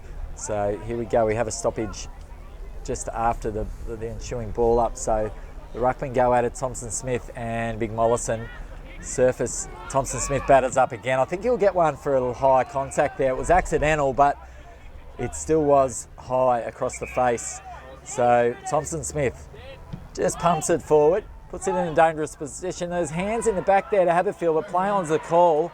Pendlebury will have to defuse this. He does well to work his player out of it and rushes it through for the one behind. Well done to Will Pendlebury there. Jeez, he's dragging the clubhouse along with him, Dan Green. You could hear the collective oohs and ahs as he got near that footy in the goal square. The kick out from Morningside, who just looked like they're running out of a bit of puff at the moment, struggling to move the footy. The Surfers really press. Prestigar runs the footy, his full measure, has a bounce and chisels one into the pocket, but Dan Frame, who has been an absolute soldier in defence this afternoon for the Panthers, he comes across and takes yet another intercept mark. He has been very solid. So Frame puts it out, although Surfers have more numbers at the foot of that contest. It gets pumped back in again. Green flies up and plucks that one out of the sky. One grab in the Dukes, and he'll be lining up for his fifth. I wonder if he'll unselfishly pass this off Ethan, but being the full forward, the key forward, the big alpha male he is, I'd like to see him have a shot. Here he goes, he wheels around, he hooks it around, and it's gone through. Lovely snapshot for goal by Green, gets his fifth of the afternoon, and Surfers have the running of things at the moment. He's single-handedly in the space of about 10 minutes taken this game right out of the reach of the Morningside Panthers. He's such a threat down forward, and it just looks like at the moment at all costs for Surfers get the ball in his direction because he's taking marks you just wouldn't expect. He's clearly on, it's his day.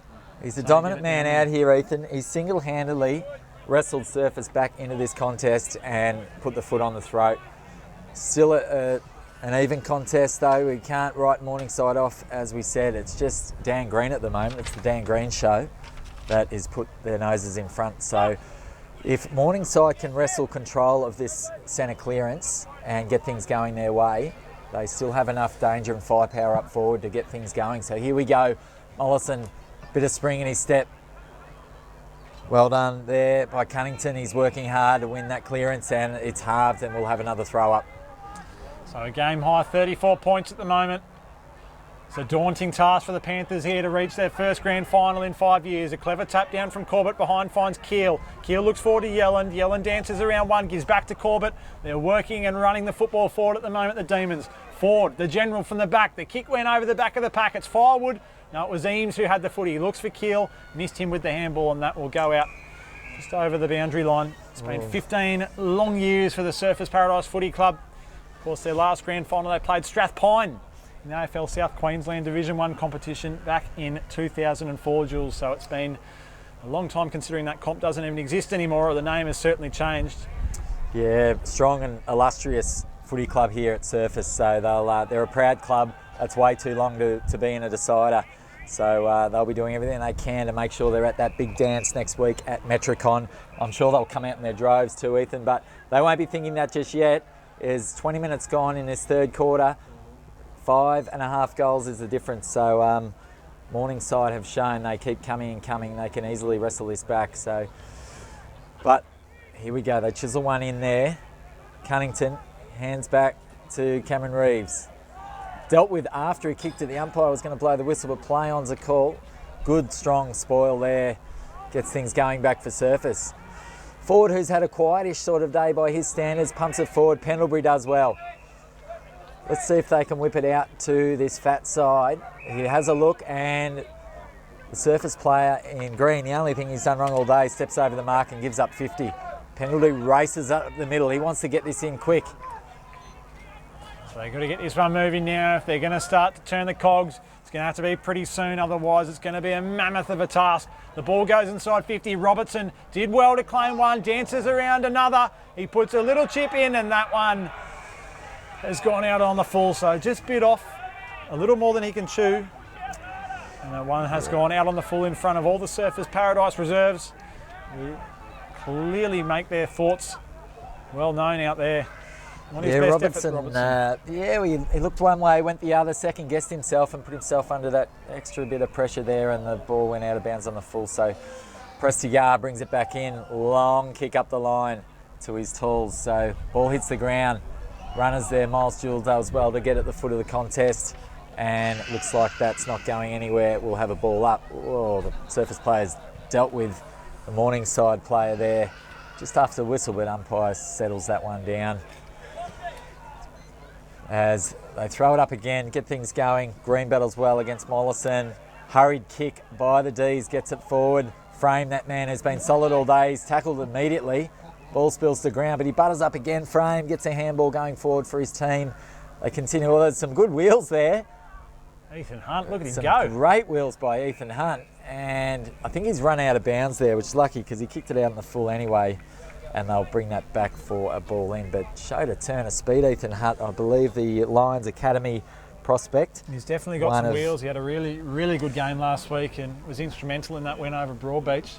Hasn't quite had the same impact here this afternoon. They obviously played Jack Esplin Oval up there, their home deck, very well The dimensions are vastly different though to what they are here at Sudbury Small Park. A lot wider, a lot more territory to cover. Surfers have been able to do this afternoon, Jules, as the ruck battle is up again. Hodge and Green, it goes straight over the back. No one with hands to that. They feed backwards now. Do the Panthers and go long inside 50. Prestigard leads the race there, but it might beat everyone to the boundary line. But it's a hurried inside 50, isn't it, Ethan? And you compare that to the last 3 or 4 inside 50s for the Demons have been calculated and measured and kicked to the leading pattern and going to Green, the main man down there. So not happening at the minute for the Panthers. So let's see if they can turn it around. They started the quarter well, and there's a ball in there. It's wrapped up, and we'll have a throw up there inside the 50. They need to jag 1 or 2 before the break. We've got 24 minutes of play. We have played 24 minutes in this third term, so momentum's a funny thing, Ethan. I think if the Panthers can get 1 or 2 before the break, they'll consider themselves right in this contest. Although that's gone through the Dukes, it's gone out the back, and the Demons have the run of it. Kick coming forward there from Ames wasn't a great one because Haberfield was clearly trailing Pendlebury. Pendlebury has been one of the more impressive contributors this afternoon for the Panthers. He's had a good game as they wheel around and look to move it forward. That's a good kick. Comes out to find Cunnington, who gives to Cameron Reeves. He puts a little chip inside 50, and that's a good kick to find Ethan Hunt. One of the rare times they've come out this side, Ethan, and it's worked for them. I think they should try that a little bit more instead of going up the line. Now they're 5 goals down. They're going to have to run the gauntlet a little bit and flick it around and change lanes a little bit more. Yeah, the kick inside 50 from Cameron Reeves was super. He's a quality player, a really good user, and that was just lowering the eyes to perfection. So Ethan Hunt, he comes in. He's had 4 goals for the season in his 8 appearances. He'll need one here for the Panthers. He kicks it, he puts it high and hopes for the breeze to work that back. But he just hung it out to the right-hand side a little too much and puts that through for a minor score.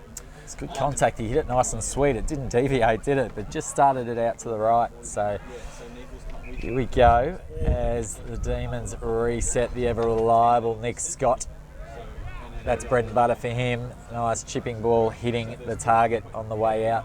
The next kick could be difficult, though, because the Panthers have all spread across to congest the situation. So Rankin plays on and pumps it over the line, although that's chopped off well by the Panthers, and it's coming straight back in. So here we go. Decides to go the long option, and Morningside will have numbers there. They'll get players to the foot of the ball. Prestigard picks that one up, although flying shot by the Panthers, and that one's going to bounce out of bounds. So well set up there, Morningside. They made it hard for Surfers to exit with their run and end up with a stoppage inside their own forward 50. So the pill down the right end, if you're a Morningside fan, it's a 33-point deficit. Surfers Paradise have had a stranglehold on this game from about the 10-minute mark of the second term. They put the foot right down when Tom Smith got going. Morningside have got it at the right end. They'll need to start ticking over very shortly, otherwise this is going to be a mountain. It comes just outside of 50. Dignan has something to say about that, gives to Russ. Scott just volleyball spiked that back into the ground. Pendlebury comes through. In fact, it was Dignan. He puts a high ball in. It stayed in the field of play. A big contest forms underneath it. Rankin gives the handball up to Scott, who assesses the situation and puts it to the advantage side of Firewood. In fact, it was Smith dropping in front. It's a lovely kick by Scott there to the advantage of Thompson Smith. And Thompson Smith goes up the line. There's high contact on Pendlebury. A little backhander there from Brody Haberfield, whose name went in the book earlier in the day. So Pendlebury pumps it. Oh, it's inboard. It's a dangerous ball. Harrison Fraser gets on the crumbs, swoops on him. He's running forward. He's going to have a shot. There's nobody at home. Puts it there to a dangerous spot. It's going to roll and trickle, but it stayed in play. Pendlebury keeps the ball in play. He'll get it back here. Pressure on. Surfers come in with more numbers, and they'll lock that one up. But Harrison Fraser was streaming forward. He got to the 50, realised he didn't have the legs, and just had no one to kick to him. No one to kick to. He's got probably the biggest unit for the D's out there. Dan Green trying to run forward to that. He'd need a Vanderwerken or a Lafleur at a time like that. They weren't the troops that were around, but it's not a bad result for the red and blue. Mollison wins the tap out clearly, goes out that far side and finds a number out there, and they move it long up the line through McNeese. It's a good kick, but Harrison read that well. He's been good all day, has Nick Harrison. He has. He's good in the air, Nick Harrison. He's just another one of those players. Good overhead, good speed. And he chips it into young Prestigar, so changes lanes to Ford. Just been an average afternoon for him, but he's all class. That one's chopped off, so here they come. They come out this side again. The Panthers was good for them last time they tried this. They go back through the middle. Cameron Reeves, good handball to Howard. Good kick out in front of Mellon. He'll have to be good here. There's no one in front of him and the goals. Ball rolling, dribbling, and not fortuitously for him, and one behind as the Surface faithful, the reserve graders in the background, let him know about that one, and they'll bring it back out this side of D's. So we just need the Panthers to capitalise on a few of those inside 50s to tighten this game up. Gee, Jules, I can't remember a time in this game where the Panthers have gotten out the back. That's probably one of the few. Eddie Mellon just couldn't capitalise, but it's been something they found so hard all day, is to break through this Surfers Paradise press. You mentioned earlier on, the likes of Haberfield and Scott, forward behind the footy, set up really well. It's come to ground level. They have the footy and can move it forward. Robertson missed his target with the handball. Matulis fends off one, gives to Yelland. He was happy to see that one over the boundary line.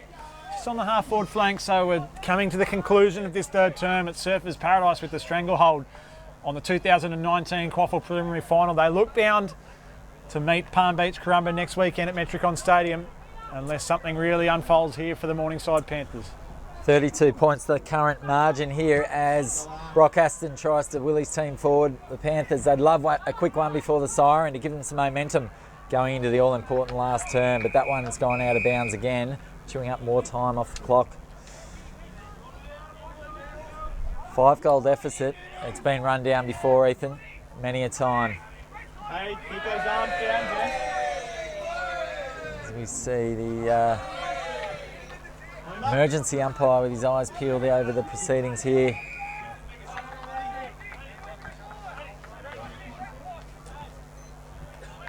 Emergency umpire getting a little bit cold on the bench, getting up and getting involved in the contest. It's a warm afternoon here this afternoon. There's a clear hold in that. Mollison wins a free kick. He's battled on hard all afternoon, hasn't had his usual impact. That kick comes just into the pocket. There's a good fist over the top from Harrison, who diffuses that situation in an instant. That's over the boundary line. So not long to go. I'm sure Palm Beach Currumbin are watching this one intently this afternoon, Jules, to see who they will meet next week. Of course, No only the one doubt. loss this season. That was to Resting up nicely, the Lions. Probably not with a cold frothy, probably with a Gatorade or something, the professionals that they are. So here we go. Panthers, one last foray, trying to beat this siren. They just need something. They need a spark. They need some momentum going into the break.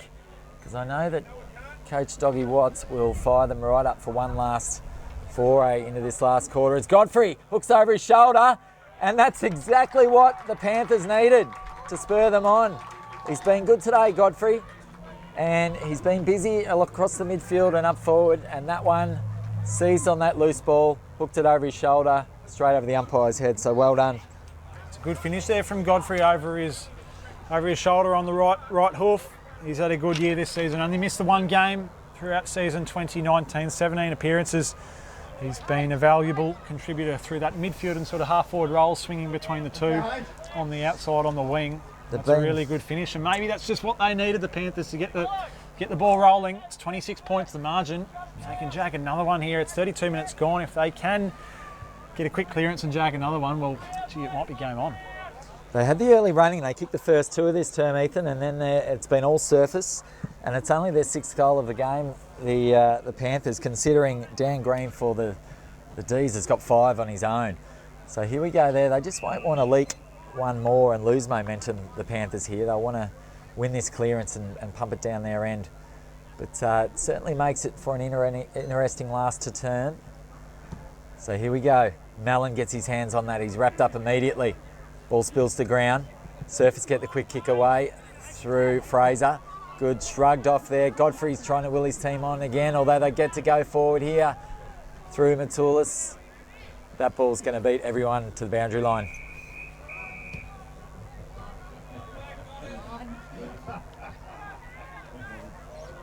So 26 points, the margin. This game's still well and truly alive, Ethan, as we get to the 33rd minute of this long third term. The ball will come in, Mollison. Green. blue battle, but that is a siren that wraps up this third term at Sir Bruce Small Park. It was Morningside, as you just touched on, Jules, who got the ball rolling through Big Hodge, who kicked a couple early, but Surfers really found their mojo and worked back into it. They're the ones that hold the ascendancy in this contest at 3/4 time in the Quaffle preliminary final. They look destined at this stage, the red and blue, to go to their first big dance in 15 years, unless the Morningside Panthers have something to say about it and can pull a drastic change in this last term. It looks to be a Surfers and Palm Beach grand final in both the seniors and reserves competition. We'll wait eagerly to find out after this short break. It's Surfers Paradise 10-10-70, leading Morningside 6-8-44 at 3/4 time.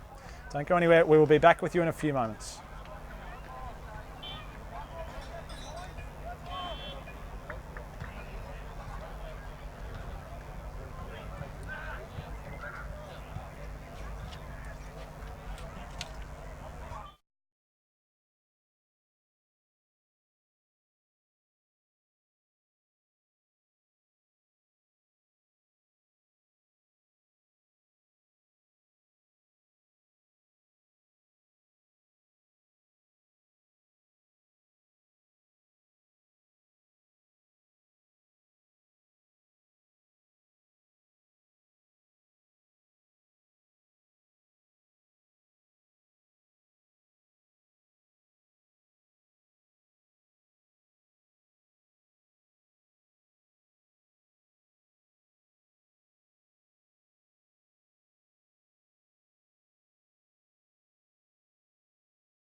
So welcome back to Sir Bruce Small Park, Quaffle action here, prelim final, and we've still got a cracking contest here.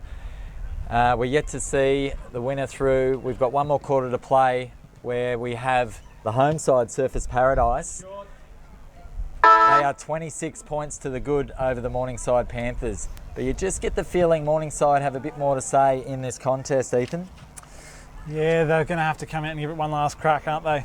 Coach Clint Watts has certainly got him in that huddle over there and giving some very clear instructions to get his men up and firing for this last term, which could be their last term of the year. They'll be really wanting to finish off and make sure it's not, and they get to go and meet Palm Beach next week. And the Panthers came out that third term looking like a new outfit. Their prime movers, Joyce, Pendlebury, Hodge was dangerous, he kicked 2.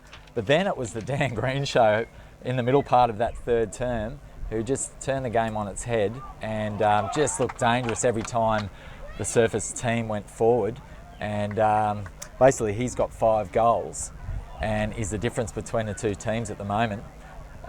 So they'll need to just keep Dan Green quiet for this last term. Morningside, they'll need to win their fair share of clearances out of the middle. Surfers will kick to the aid of with the aid of this breeze for the last term, although it hasn't really been the scoring end to our left side. So still wide open this one.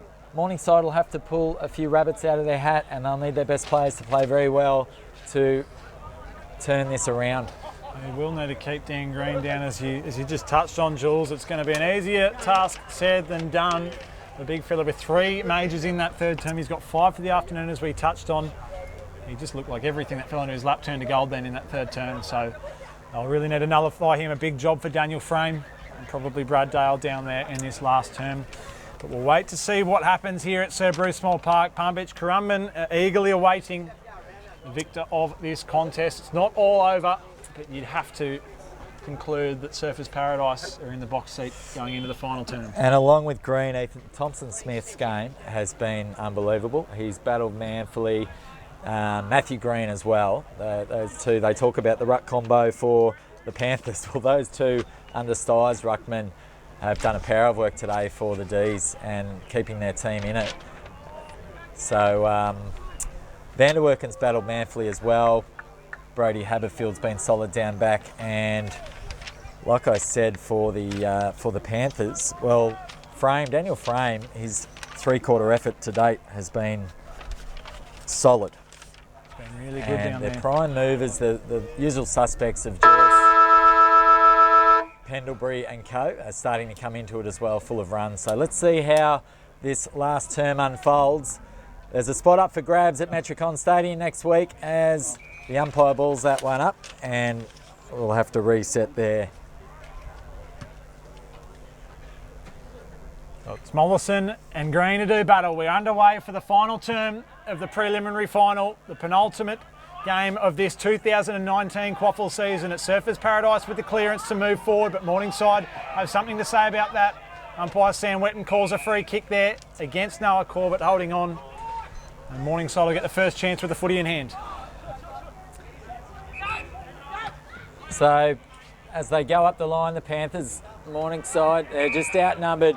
Matthew Green, the man we spoke of earlier, was fantastic in that one-on-one contest. Gives it off to his stalwart player in Nick Scott, but that one's turned over again. So Lachlan Dignan chisels a little ball inboard to Howard. They spin it out the other side. This has been the tricky one all day for them, Ethan, the one going inside that forward 50. So the neck kick looks all right. Cameron Reeves gets a hand on it, and Russ will see that one trickle over the boundary line in front of him. So Story of the day, it's just that transition sort of outside 50. They just haven't really got the depth on that kick to go deep inside 50, and the one outside has just not hit, just fallen short. Or they probably lack a Dan Green up there, don't they? Yeah, I think everyone would love a Dan Green up forward. He's certainly a special player when he's on, and he was on in that third term. So the Panthers yet to put the cue in the rack. Howard's run down from behind, not before he gets his handball out. Ball goes to ground. Joyce maybe contact a little bit high in his effort to tackle there. So Matthew Green's been awesome again. Chips that one sidewards to forward. He's been industrious, but not by any means his dominant self. He might be saving a big one for next week at Metricon. So play on is the call. Ball bobbles around on that far side as it has for most of the afternoon, Ethan. and goes out of bounds. What has played out there? The breeze has been, it's been swirly, but pretty constant, constantly running across the ground. The ball has been jammed over that side with the majority of movement being stuck out that far side. So if you're struggling to see on your broadcast, we do apologise. We are doing our best here. As Surfers Paradise move it inside 50. Firewood is wrapped up in a bruising tackle, 40 from home by Dale. And they'll get a stoppage there. So 26-point deficit at the moment. You'd think if they get one or two early ones here, Jules, it'll be lights out for Morningside. Yeah. It's a big task to come back. They've probably going to have to kick 6 or 7 goals to work back into it. They've only kicked 6 for the day. Yeah, the Panthers will need some unanswered goals. That's the key. They'll need to get a run on. They'll need some momentum. They'll need to get their crowd behind them and will them over the line. But an early goal the other way to the D's could spell trouble. So here we go. Ball's thrown in. Green gets that one out of the ruck, handballs it back out to one of his players who's wrapped up immediately by Bradley Howard, who's battled manfully for the Panthers. Had a fantastic season, Brad Howard. Classy midfielder. Ball's thrown up. Green and Mollison do battle. Ball hits the deck, they pounce on it. That's not going anywhere either, so just a bit of a holding pattern here. Calm before the storm, you feel. You'd think there's going to be a couple that'll really break this game open. Surfers have been threatening to really put the motor down all game. As Green gets in and under there, he gives the handball out. Russ did well, gave a fend off, fed back in. Umpire had a look at it, didn't blow the whistle. He comes in now, umpire Sammy Wetton, and calls to the footy. So it's in a great spot for Surfers.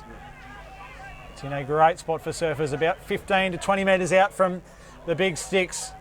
So the rucks do battle. The tap down was won by Morningside. Mollison did well to get his midfielder's first use. It comes out, Yellen pursues the footy, takes it just outside of 50 and on the left boot, chucks it up and in the air. Matty Green approaches. Does he get there? He doesn't. Yellen follows up his good work. He puts it on the right boot. It's across the face.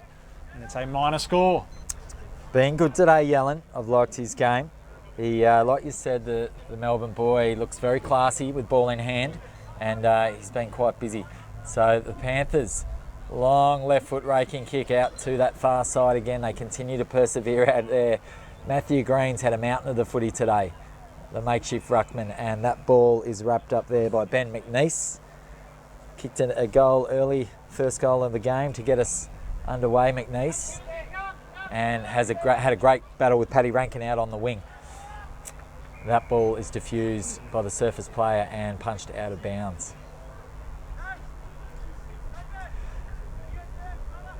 So the season coming to the end for one of these two sides, Ethan. 25 minutes to play for their season, considering it starts before Christmas with 2K time trials and blood, sweat and tears. It's a long year, culminating in a prelim final. Great effort to get to this stage, but both sides will want to go one better. They'll want another crack at Palm Beach. Surfers know that they can get the better of Palm Beach. Morningside will truly believe if they get there, there'll be a crack. Anything can happen at the big dance. It's going to be a mountain of a task, of course. Palm Beach, there may be question marks over Jason Burge's availability.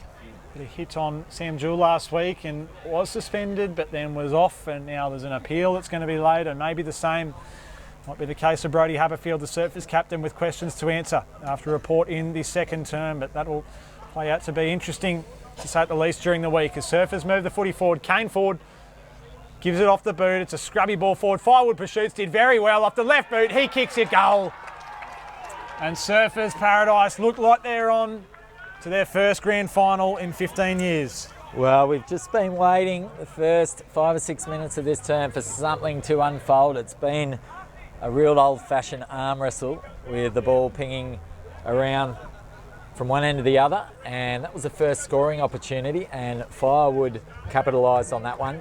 The kick in from forward was a scrappy one, but the opportunistic Firewood hooked that one around the shoulder. Classy finish there to make it very hard now for the Morningside team to wrestle back this margin. They've got just such a dynamic forward line, don't they, Jules? You look at it today, it's probably Dale Eames, it's the tallest man down there. I mean, Brodie Haberfield swung down there now, but Dan Green's not an overly tall character. Cody Firewood is a dynamic mover through the forward line, so they've got you know, those key pillars in Green and Eames, and then the rest of them just work around the boot laces to absolute perfection. So here they go. McNeese is wrapped up. Surface win the footy back through that relentless pressure they've been renowned for all year. Pumps it forward. There's players at the foot there. Surface have the run of this. Although quick hands out. Russ is pushed in the back and he will get the free kick there. So here we go. Sorry, it wasn't Russ, it was Cameron Reeves. So they go up the middle.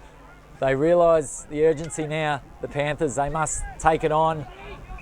Here they go now. This is the all-important kick, although that's the hard one. They haven't been able to do well all day. Surface to fuse it again. Well done, they come out. Handball puts Prestigar under pressure. He does well to get it out though. It's coming back in through Russ. Cunnington, chiseling little ball back to Prestigar. He's been super this year, Jack Prestigar. Played every game after dealing with an enormous amount of issues with his body over the past few years. He's found his mojo in the last couple. As Surfers move it forward, Albie Jones, 2 bounces, lines up from 40. This will bring the hill down and he's dropped his head. Love watching Albie Jones. Ethan, when he puts the foot down, he's just got that extra burst of speed, hasn't he? He runs. I think he'll enjoy, don't want to preempt anything, but the wide open spaces, the green grass at Metricon next week. Albie Jones will be one to watch. Got some leg speed, the Surfers Paradise Demons with himself, Vanderwerken, Lafleur, Corbett. They've got some quick movers around the ground. They play this ground to perfection. There has been a few question marks in recent times over their ability to go away and play well. They've nullified that after the bye. They had 3 or 4 consecutive losses, I believe, before then. And after that, they've been just putting the hammer down and really put their stranglehold on this competition. And they've put it towards Palm Beach Currumbin. They've put a big question to them, and I think they will next week if all goes accordingly here. We know their best is good enough, Ethan, to beat anyone. They did cough and splutter a little bit through the middle part of the year, although they did have 10 to 12 of their best team players out of that side. And I watched them earlier in the year in the wet here, and Morningside were way too good for Surface. But it was a side that missed a host of their stars, and they've got them all back for the business end of the year and time their run beautifully. They just need to continue what they're doing here for the final 20 minutes of this game and get themselves ready for next week. A mammoth day for the club, for both clubs next week, Palm Beach Currumbin and Surfers Paradise. If the running continues at this stage, touched on the fact that they haven't made it to a senior grand final for 15 years. That one they lost to Strathpine that day. They haven't won a grand final since 1998. We're hearing from our news hound, our news hound down below, Terry Wilson, the great man. 98, right here at Bruce Small Park, was when Surfers beat Palm Beach. I was actually part of that Palm Beach side, beaten by 2 points, and that was their last success in the old Gold Coast AFL competition. And it's been a long time between drinks for the D's. They'll be very happy with themselves. The supporters will be getting around in huge numbers leading into next week. So here we go. They continue another foray forward, do the D's. Morningside, the dam wall looks like it could break at any time now. They're queuing up. Prestigar gets it back though. The flying shot at goal through Fraser, the birthday boy, and he spears that one in from the 50-metre arc to put one of the final nails into this coffin. Happy birthday, Harrison Fraser. He's battled with injury this year. I was speaking with him probably at the halfway point. Surfers Paradise went away and played Labrador. He's dealing with shin splints then, and their solution to that was get him to run water. I don't think that's probably the best way to recover from an injury as such. Only the 5 games. This is his 6th for the season, but he's coming at an important time. 2 goals for him today. He's been really pivotal through that midfield, Jules. He's been good. He'll pencil himself in for next week, Harrison Fraser. And you know Surfers very well, Ethan. And who is there any more strength to come into this side? Is there anyone that would be worried about holding their spot? Where's the pressure going to come through? They've been pretty balanced all day today. And you've got to remember there's a reserves side who's going to be playing in the grand final next week as well. So it's not as if they've got plenty of blokes to chuck up and play. They've still got a reserves grand final to play as well. The key one I'd imagine would be Sam Jewell. of course, was ruled out today with concussion, but he's been a crucial part of the side this year and has spent a bit of time up at Southport as well. And the big young ruckman, Harris Newton, I'm not sure about where he's at with his health, but he would be a walk-up start, you'd think, as well. He may be, but the way that their rucks have worked today with Smith and Green alike, they've been two of the most important players on the ground, so why change something if it's working?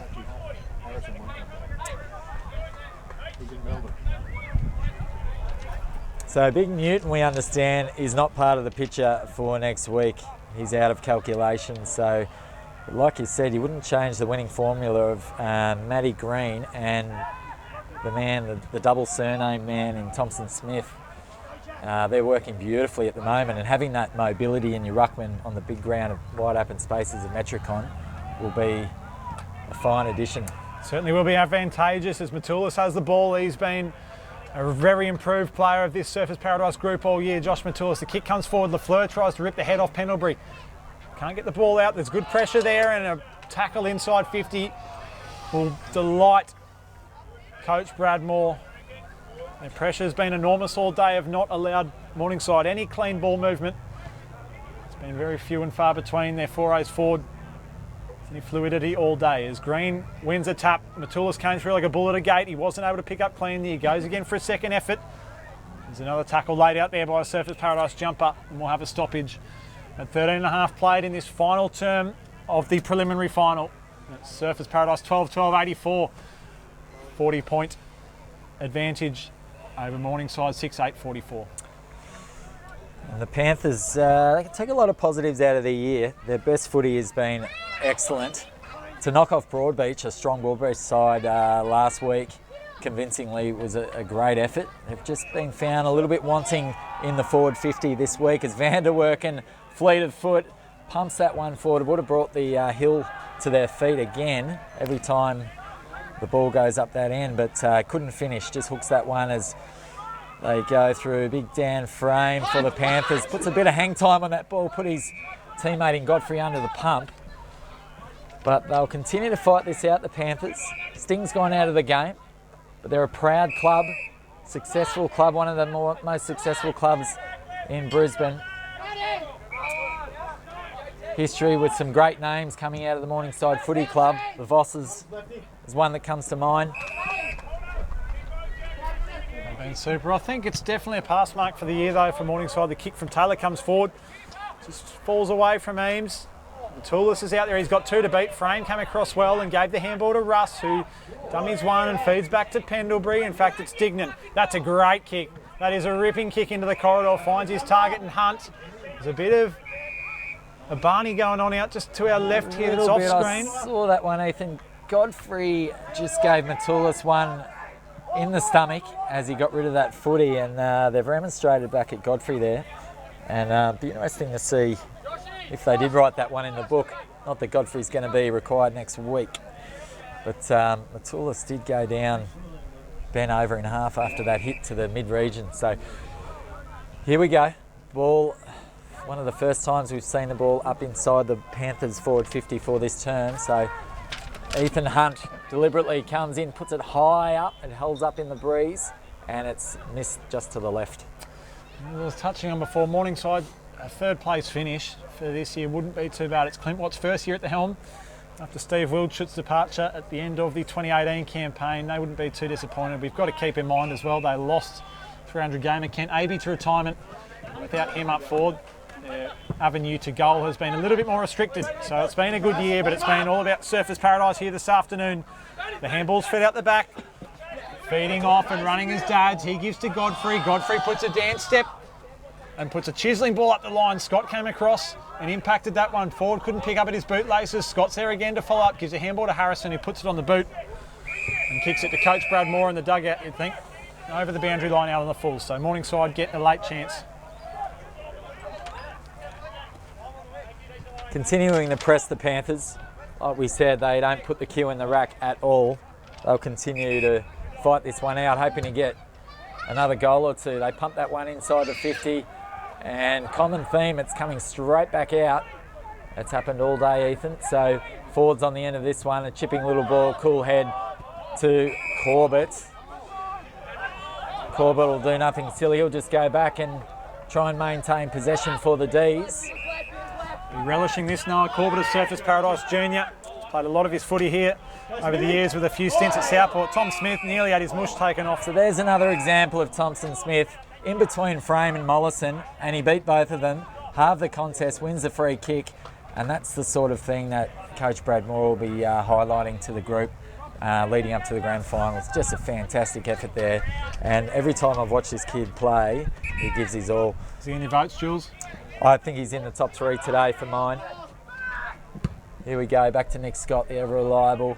Pencil him in your back line every week as well. As Morningside come back out, Mellon has a jump at that one.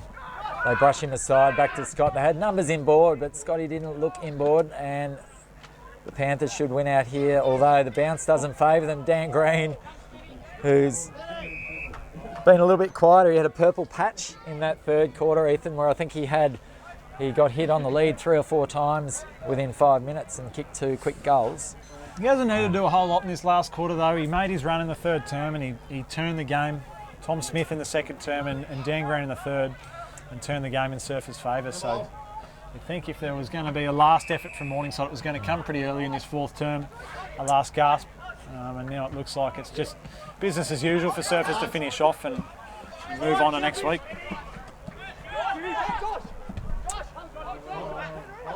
And like you said, a lot of positives for the Panthers. Their reserve grade part of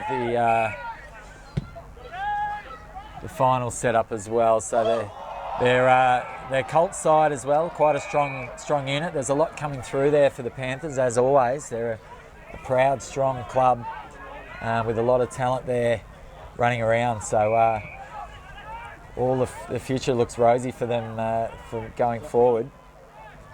Here they go, they spin it out to that far side again. It's a one-on-one. Albie Jones does well. He beats his opponent to it. Handball's back. They continue. That one's chipped out. Godfrey's tried his heart out all day as well for the Panthers. He's on the end of that one. He's battled on. He's been good, Godfrey. Setting the game on fire. He's been a solid contributor this afternoon for the Panthers, who just haven't had enough numbers to go along with Surfers. Enough really, really good contributors. Just fallen a little bit away there. Ball comes into the middle. Ethan Hunt, he's had a good afternoon. He's a good young kid, plenty of leg speed, and he goes and demonstrates it here. He chucks a high ball on the boot. It's out in the direction. It's nearly a good mark on the half-forward flank. It was put down. So Green gets a handball fed back. He was going to load up for the big barrel, I reckon, and he's just pulled the kick, measured at the last second. Noah Corbett, one of the smallest blokes on the ground. Don't know how he's able to see him that far away, but he spotted him. And Corbett tries to find Firewood. In fact, it's Keel who gives the handball off to Fraser. Fraser chucks it around one, puts it on the left boot. Brody Haberfield's in the square wrestling, and it just trickles over his head. He was engaged in a bit of a battle there of strength, and it beat the two of them and went over for one behind. So the swing man's been swung, Brody Haberfield, up forward now, and worth his weight in gold being able to do that. That's Matthew Green, who would also figure in my votes today, Ethan, and that's a lovely looking kick to the advantage of his player there. Hayden Keel on the fly, and that one pushed as he kicked it out on the full.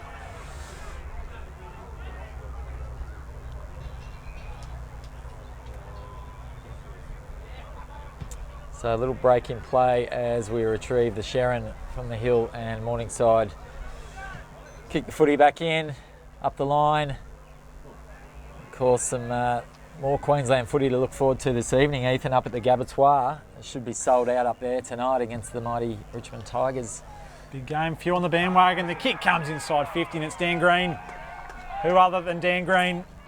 I'm sure there'll be a few people heading from this up to the Gabba or heading home to watch it and cheer on the Lions. I think I'm on the bandwagon. As a Melbourne supporter, I'm definitely off them, so I'll jump on the Queensland teams for now, but yes, this afternoon it's all about the Demons and Dan Green. The Melbourne Demons have been on the nose a bit, haven't they, mate? So thanks, Jules. Don't want to discuss that, mate. I'm done with that. We'll worry about what we're seeing here and these Demons, the Surfers Paradise Demons. Dan Green, he's got a bag already. He's kicked 5 straight, and he lines up for his 6 from 40 metres out. His last on Sir Bruce Small Park. I love that. And he's got it. That's got them on their feet on the hill there at Sir Bruce Small Park. their favourite son, gets a half dozen. Number 6, he doesn't need many opportunities. Such a beautiful kick for goal. And can't quite put the boots in the recycling bin just yet, Ethan. One more game next week to get through. I'm sure he'll be fine getting up for that, Dan Green. Both those Green brothers have been super today. They have really steered the ship. We've mentioned it was Tom Smith who was just running onto the field after having a spell. It was him in that second quarter. And the Green brothers have absolutely dominated Sir Bruce Small Park here this afternoon. And looking forward to next week, what can you see would the plan be going in for Coach Brad Moore against this dominant Palm Beach side looking to go for a three-peat, unprecedented 3 in a row for the Lions? It's going to be hard to stop. How are they going to nullify them? You're going to have to be really smart going inside 50. They've obviously got a lot of tall timber down back, guys like Emblem and McNevin, McBurney down there, so you're just going to have to be smart with the way you enter inside 50. A few times last week they looked like they were going to get a run on and just weren't able to capitalise on the momentum. So they will get chances the way they play, their brand, they will create chances. It's just whether or not they can take them. And they've got stars on every line, haven't they? You look at their forwards with Jack Anthony, one of the leading goal kickers this year again, and embarrassment of riches. That ball trickles out of bounds right in front of us. There's a couple of the players just about out on their feet. Pendlebury gets himself up. He's been going all day and all season for his club. So just the sting's gone out of it now. I think both sides will be pretty happy to just blow the siren right now and finish off. Surfers don't want any more injuries or suspensions, and Morningside know that the game is well and truly out of their reach now. It's out to a 47-point margin. This is a game high. Surfers Paradise, they've just been dominant here this afternoon. The first quarter was an arm wrestle. Once they got the game on their terms in that second term, it just started to steamroll forward, and they've just been balanced across the park. We did mention it earlier on how before the bye there was 3 losses in a row. I think Morningside was one of them in round 12. And since then, it's just been absolute momentum for them, which has been a really impressive sign. If you're a Demons fan, the ball's fed back to 40, kicks just to space, and it bounced in between 3. Yelland and Firewood fight over it. Corbett maybe got taken high. He's drilled into the ground. Yelland puts a tackle on, and Smith and Yelland gang tackle Frame, who has been the pick of the players this afternoon. I guess Surfers can look to a few weeks ago when they did get the better of the Lions, and what worked for us then? Although the Lions will be ready for any of those tactics, but I don't think there's any secrets. It's pressure, it's run, and it's good ball use that's going to put them in with a show next week. Yeah, that Lions. The occasion out here on Sir Bruce Small Park, they did get the better of Palm Beach. Of course, they were missing Jack Anthony. He's of course, you could mark him down for his 3, 4, 5 goals a game. Also, big Johnny Crode in the ruck and Stevie Tyne. Brock Askey were out that day. I think Steve Tyne was as well. So they're going to get a few different cattle to the last time they faced off when they won. A well-rested, full-strength Palm Beach is a tough proposition. That's what the Demons will have to face.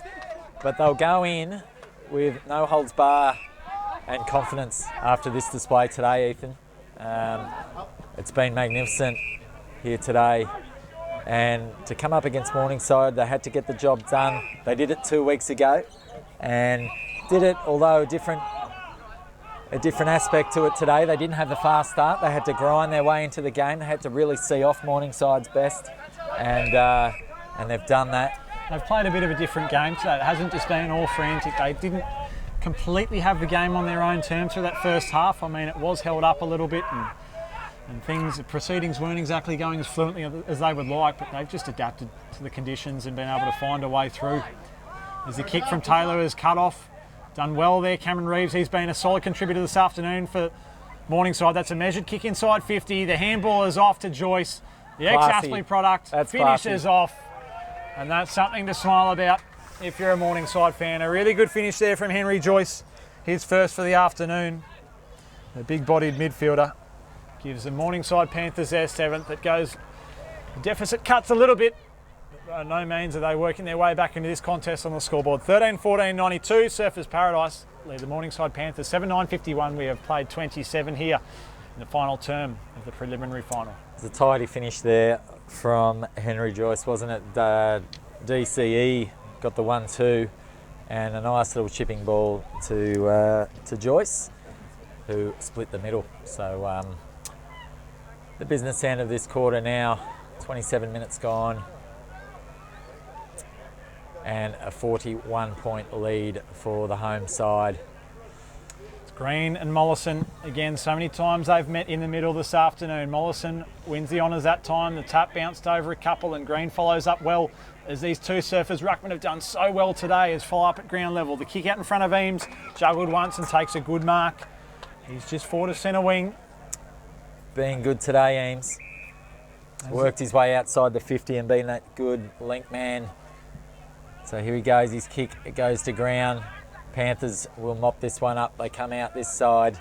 Caesarea. He's got the hard hit earlier in the day, but he's bounced back well. There's a little push out there by Hodge. It was 2 actions and play-on's the call. The Demons get this one. Chipping inside to Ford. Ford's just done his role today. He'll be looking to have a match-winning performance next week. Special shout out to a good friend, Evan Howard, listening from Toronto in Canada, I believe, was giving me a little bit of stick earlier on for being a terrible caller, and I thank him for that. So hopefully he's enjoying it. A big fan of the Surfers Footy Club and been involved here for a number of years. So it goes to any of our listeners tuning in this afternoon. We appreciate your coverage from wherever you are, tuning in far and wide. It's been a good contest, but it's been Surfers who will get the chocolates here, as Saruria puts it on the boot. Well, that's just an aimless kick, finds no one in particular apart from Kane Ford. Standing down there on his Pat Malone for Surfers. He looks out that far side with a wobbly ball out in front of Keel. He gets a favourable bounce, holds it up, has a look, puts it out in front of the run of Matulas. He gets there first, leads the race over Robertson, dances around, gets back onto his preferred right boot, out in front of Green. I wouldn't have put a past him mark in that one, Jules. Wasn't able to get it. Dale puts in a good fist and that one's over the boundary line. Yeah. Just on the junction of the 50 and the boundary on that far flank. 29 played. Yeah, the kick didn't favour Dan Green there and gave Bradley Dale the easy spoil opportunity. So ball's thrown in and Mollison goes at it uncontested, gets it down to Joyce, who's finishing the game off strong. Benjamin McNeese hasn't been his side's worst today. He's been all right out there on the wing. Probably halve the points with Rankin, I'd say. So he chips that ball out to Lachlan Russ. Russ, another one of the midfield brigade for the Panthers. So they change lanes. They go the attacking kick inboard, but Yellen's there. Spoiled out of his hands. Gets back in for the Morningside team. They'll run this one inside 50, although couldn't get a handle on it. Pressure comes now. Brad Howard gets a handball to the feet. And Pendlebury, this one's got to go inside 50. Well, now they've got a problem. They're under pressure. And Russ gets it back. Can he hit a target? It's a lovely spearing ball. A good spoil, though, by Prestiga. He hasn't stopped giving up. And that one's pumped out to a one-on-one contest. It gets out the back. Firewood's been a good inclusion today. Who goes onto his left? Does enough. There's trouble here. There is trouble. It's got out the back. Lefeur, the New Caledonian. Oh, he's just tired legs there. Couldn't hit the target, though. He'll get it back. Get it back, and the crowd will love that one. They ran that one all the way from the back flank, through sets of hands. They got out the back. The tired legs of Morningside couldn't go with them. Lefeur got the 1-2 and finished with a great goal there. 30 minutes gone in this preliminary final here at Cerberus Small Park, Surfers Paradise. The home side in raptures now. Some tired boys out here now, but there's some smiles on the face of any red and blue jersey out there. There's plenty of high fives and love down there on that bench. There's a few boys with ice on, but I'm sure they'll be right. The adrenaline of playing in a big dance to get up for next Saturday. They'll face off against the Palm Beach Currumbin Lions, looking for their third premiership in a row. After Labrador held that mantle for a number of years with 2, Palm Beach are on for their third. Is it Surfers Paradise turn to hold that trophy up at the end of next Saturday afternoon? We'll know in a week's time. Coming into the closing stages of this preliminary final, the ball goes forward. Prestiga takes a good mark. He's been critical all day. And that's all we have, Ethan Hunt. A fantastic, rousing victory for the home side, the Surfers Paradise Demons. They're jubilant scenes here. They know that they've won this preliminary final and they've booked themselves a seat next week at Metricon Stadium against the all-conquering Palm Beach Currumbin side, and they'll give themselves every opportunity to go in there and cause a boil over. It's going to be an absolute beauty. I can see it already. You can't think that it's going to turn out like it did a few weeks back here when Surfers got up by a mammoth margin over Palm Beach, and they'll prepare, they'll learn from their mistakes last week down at Sulk Oval, what they did wrong. Palm Beach is certainly not going to come in with any complacency. They'll be relentless in looking for their third premiership in a row, but it's been all about Surfers Paradise here today. It's come to a close, season 2019 for the Morningside Panthers and coach Clint Watts. But the Demons have been the ones that have got the job done. The final score 14-14-98 to Morningside 7-9-51. Just running through the goal kickers for Morningside, there were multiples for Hodge. He had 2 for the afternoon, and singles all to McNeese, Joyce, Godfrey, Colenso and Aston. And for the Demons, singles to Lafleur, Haberfield, Smith, Yelland, Firewood and Eames. 2 goals to Harrison Fraser on his birthday. Happy 24th, young man. And 6 goals to the man of the day, Daniel Green. Well, the last time we'll see him out here on Sir Bruce Small Park after so many years, and what a show he put on today. It's been an impressive performance from these Jules. Who are your 3 2-1s for the afternoon? Well, both the Green boys in my top 3, as well as Thompson Smith in any order you like, Ethan. And a couple of Morningside players of note that went all day that would push up in towards the votes as well. Dan Frame was the main one. Cameron Reeves battled manfully all day. Hodge looked dangerous at times. But the 3 Surfers Paradise players were the difference today. In particular, Dan Green with his 6 majors was the dominant player on the field. So we wrap up here from Sir Bruce Small Park. It's been an extraordinary afternoon. Surfers Paradise will move through to their first grand final in 15 years. Since 2004, they haven't been there.